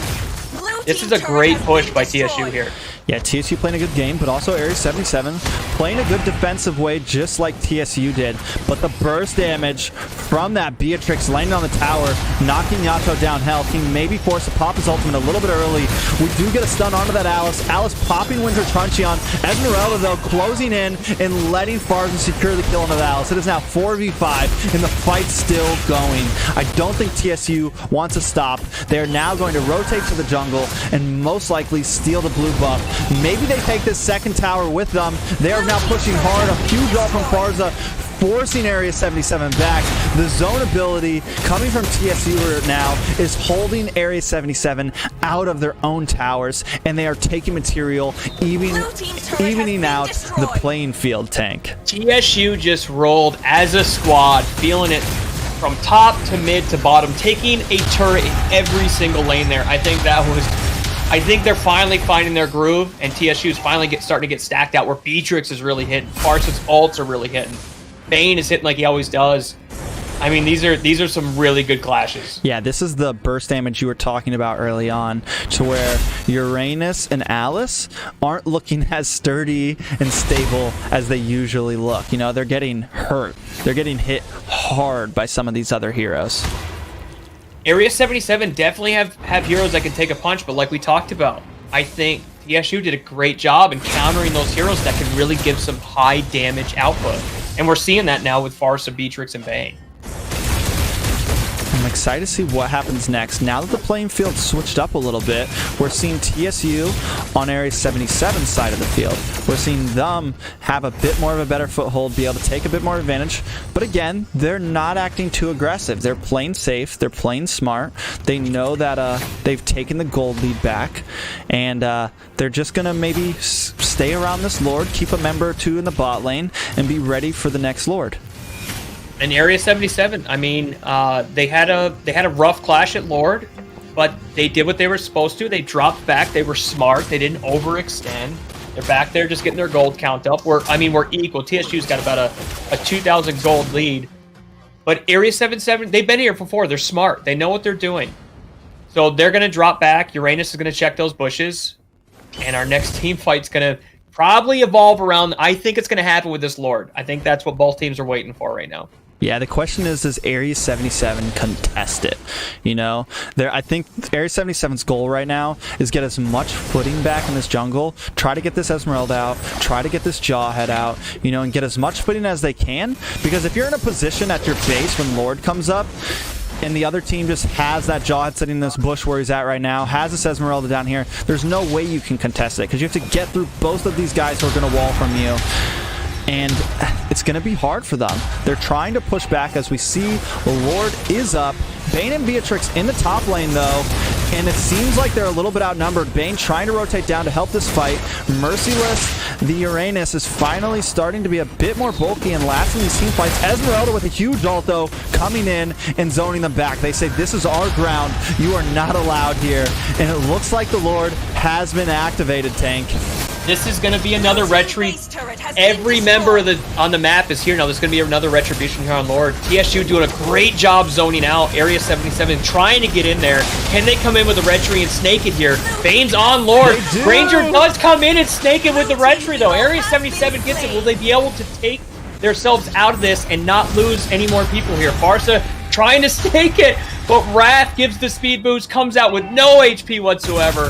That was a great play by Granger with the retribution and a great escape from Area 77. TSU played that by the book. They did everything they were supposed to. They just missed that retribution at the end. They did, both teams. Great plays, honestly. Area 77 was able to get them out of their jungle just in time and get a footing on the Lord. They are down a member, so I'm wondering if they can really get anything out of this push, but it looks like they are going to try. Uranus just tracking down this Bane, slowing him down. A nice ult from the Wrath onto the Bane, and Bane goes down. Immortality is popped, and they're going to clean him up. It is now 4v4 with the Lord crashing down on the top lane. Lilia switching over to mid, maybe trying to take this middle inhibitor tower and leave Lord alone at the top. Barza does pop the ult to try to clear a little bit, but it might have been a little bit too early. Lord, though, crashing in. I think that was too early because Area 77 here, Barza's out of that ult and they know it. They're going to play aggressive here. They've got Wrath there to support. Minions are coming down the top. Is Area 77 going to keep pushing this, though? They have 30 seconds until Cerrone is back. Is it enough time to make the sweep? Yuna now in the field. It is 5v4. Huge damage coming in. Farza still waiting. No ults left on the side of TSU, but only one minion. Another wave coming down the middle lane. I think Area 77, though, plans to just back off. They got some nice ground. Now that Wrath has pushed back, I think you're absolutely right. While Wrath was there, they were able to stay in that fight. She pushed back. I'm sure she was calling retreat. They're playing smart now. They're coming back. They're regrouping. That was a great push by Area 77. Like we talked about, the first Lord went to TSU, and we saw what they did with it. The second Lord went to Area 77. We saw what they did with it, and it's just like we're talking about. I wanted a game where only the bases were left standing. There's only 3 turrets on the map. This is going to be a game of attrition like we talked about. We're 21 minutes in. I'm excited to see this next team fight. I don't think they're going to wait for Lord. I think someone's going to overextend, and we're going to see a team fight, and that's going to be the end of the game. Yeah, I mean, at this point, everyone is maxed out on items. We're at the 60k gold mark, 62k gold mark. Everyone's got all their items. There's no longer any lead that matters. It doesn't matter who has more gold anymore. Teams are maxed out. It's going to be who does the better team fight. Who plays better at this point. That's what it comes down to. And these are the fights I love to watch. These are the points where it's like, okay, now the rubber hits the road. Who's going to have the better mechanics? Who's going to be able to get the picks? And who's going to be able to set these ambushes or set these traps? Things like that are what come into play now. You see Uranus up here waiting for the set. Wrath's right there, though. And I mean, she's just so OP. She can keep her team in the fight. Uranus going after her, but once again, Wrath calls it out, and there's your team fight. The Bane, Farsa ult there. Uranus barely getting out of there, but Area 77, they're probably going to take advantage of this. They're probably going to push. They got Wrath. They're going to be aggressive here. They're taking the blue of TSU. Yeah, We've got minions on bottom lane and mid now, but Area 77 playing smart. TSU didn't overextend there, and Area 77 did not. They were not too aggressive. They backed off. They're waiting for the smart play here. Yeah, what nice advantage that TSU has here is that Farza and that Bane. They're able to, like, it gives them such a helpful moment right there. With anyone else on their team, Jawhead would have been dead, but they have this Bane, they have this Farza who can zone away Area 77. Area 77 tries to make a big play like that, and Farza and Bane are there to pop their ultimates and help them out. But it looks like TSU playing wants to be on the here. aggressive now, yeah. Lilia coming over, though, knowing she's got Bane on her tail, but she's still got her ult ready to go. But now the Lord is up. Here we go. The Lord is up. This is where it's going to happen. Are they going to bait Lord, or is someone going to try and take it? Is the team fight going to happen right here at Lord? I don't know, but you're gonna take this next team fight, so play it up, Tank. Okay, I'm excited. Well, you've got Raph pushing here on mid, sees Jawhead, but the rest of the team is staying with Lord. So you've got Esme from TSU working that bottom lane. Alice trying to do the same thing. I'm curious to see what those two are going to do. While all 8 members are working around Lord. Farsa uses her ult. I think it was a little bit early. They know that now. Area 77 is going to take Lord. I don't know if this is going to be a bait, but they know right now Bane is still there with his ult, but Farsa does not have hers. Esme coming up to the fight. It looks like the fight's going to be here. Lord's below health. Arius, and the reset happens here. That burst damage though onto Farsa at the top though. Farsa is in trouble. Uranus is not letting her get out of there. He's going after her. Esme's in trouble. Down here in the bot though, a lot of things going on.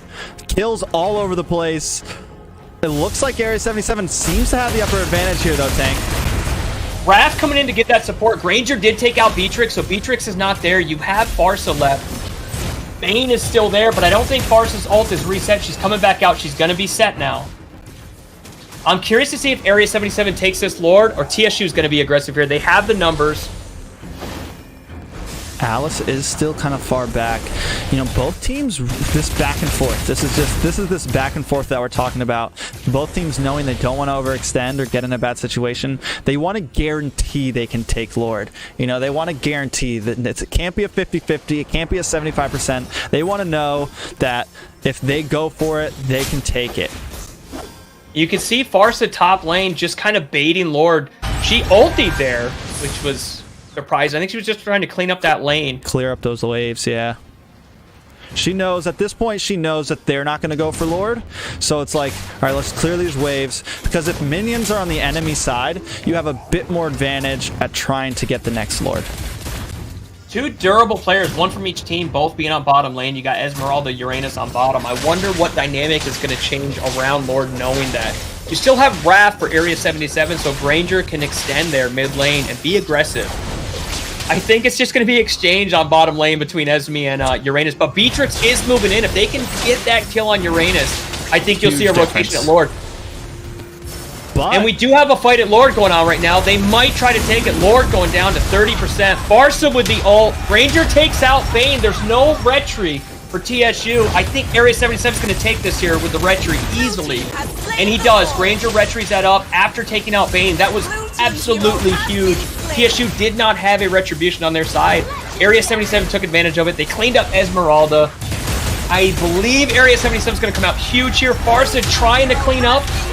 Oh my god. She does clean up Granger, which was absolutely huge, but Uranus cleans up Beatrix. Area 77 did take Lord, but at what cost? What are they going to get out of this with the tanky Uranus there? Yeah. Knowing that really Jawhead and Farsa are right second. there. Farsa's still packing. If Jawhead can get up there, Farsa ulting early here, and Uranus coming in, but cannot knock her out of it. Can Uranus finish this by himself? I don't know. though? He's going to try. He's got the biggest tank in the map on his side right now. He says he can't. He might try to clean up some minions here. They're not going to get a finish here. Oh, this could be bad for Uranus. Oh my god, what a move. Jawhead throwing Uranus in. Farsa ulti in. Immortality did not save him. That's going to be a big loss when Area 77 does come back with Jawhead not being in this fight. Yeah, I think, you know, he almost had it. If that wave of minions didn't come from TSU, he may have had the durability to get the finish on the base, but that wave of minions came just in time, and TSU survives out. So just to break down that Lord fight real quick, I think after they got that Lord, Area 77 got a little too greedy. They started getting some kills, and they felt like they had it, and then they got on that Beatrix, and she was able to do a nice amount of damage to that Granger, and then Farsa was able to just finish up. And like you said, they got the Lord, but at what cost? The game is now, we're now essentially reset. We're essentially waiting for another Lord here, unless a team makes a huge mistake, Tank. We are, and I think Area 77 did a great job isolating Bane, and knowing that they took out TSU's Retribution, they had that Lord very easily. They took it, and that's kind of where I stopped, and I expected Area 7 to come off, but just like you're talking about, they got really aggressive.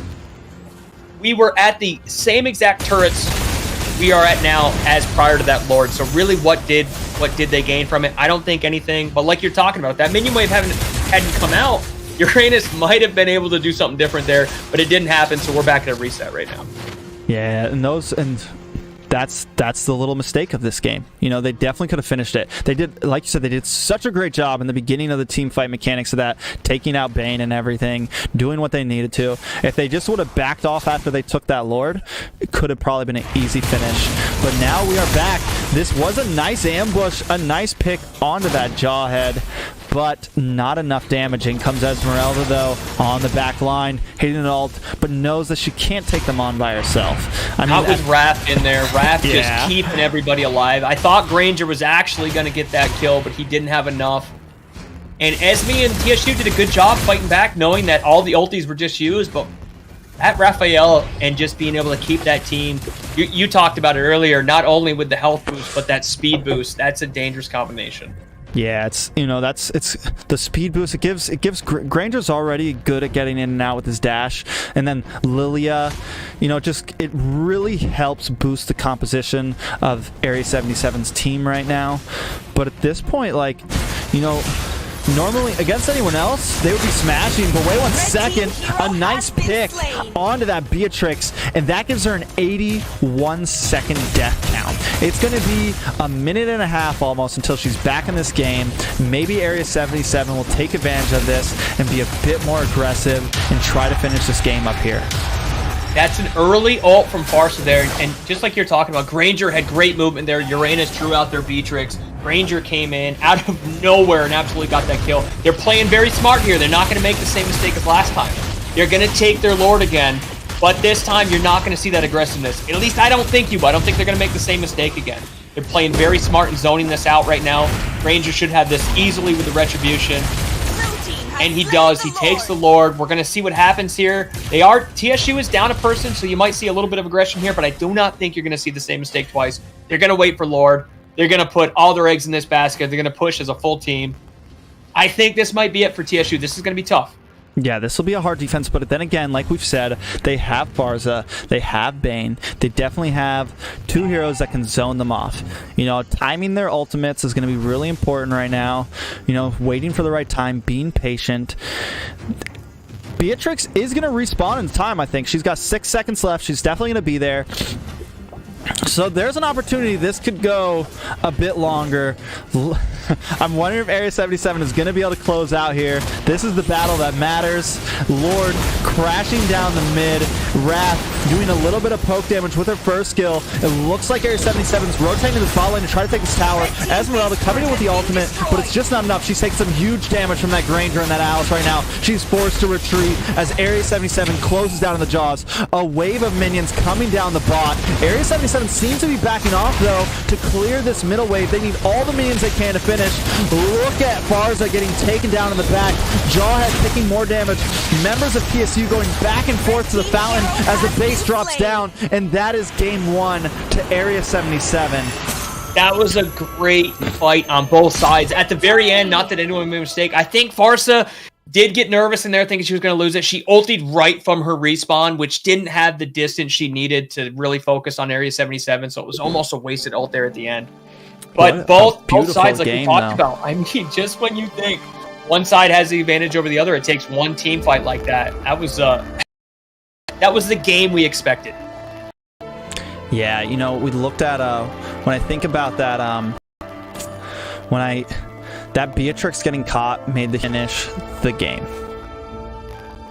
Yeah, I mean, Granger's speed, like you talked about, beyond the fact that Raphael was in there, 81% team fight participation. She was absolutely killing me. Look at Granger with the 88% team fight. The guy was all over the map, right? We were watching top lane. He was on bottom lane. It looked great, and all of a sudden, Granger was on top lane cleaning it up.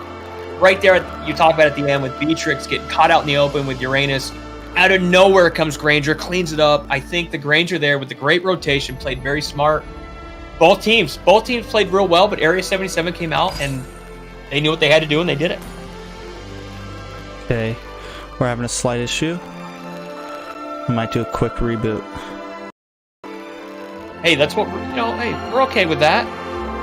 You though, Tank Oh, has, you lost. Tank has gone MIA for a second, and my Okay. stream is up and down. I'm jumping bytes right now.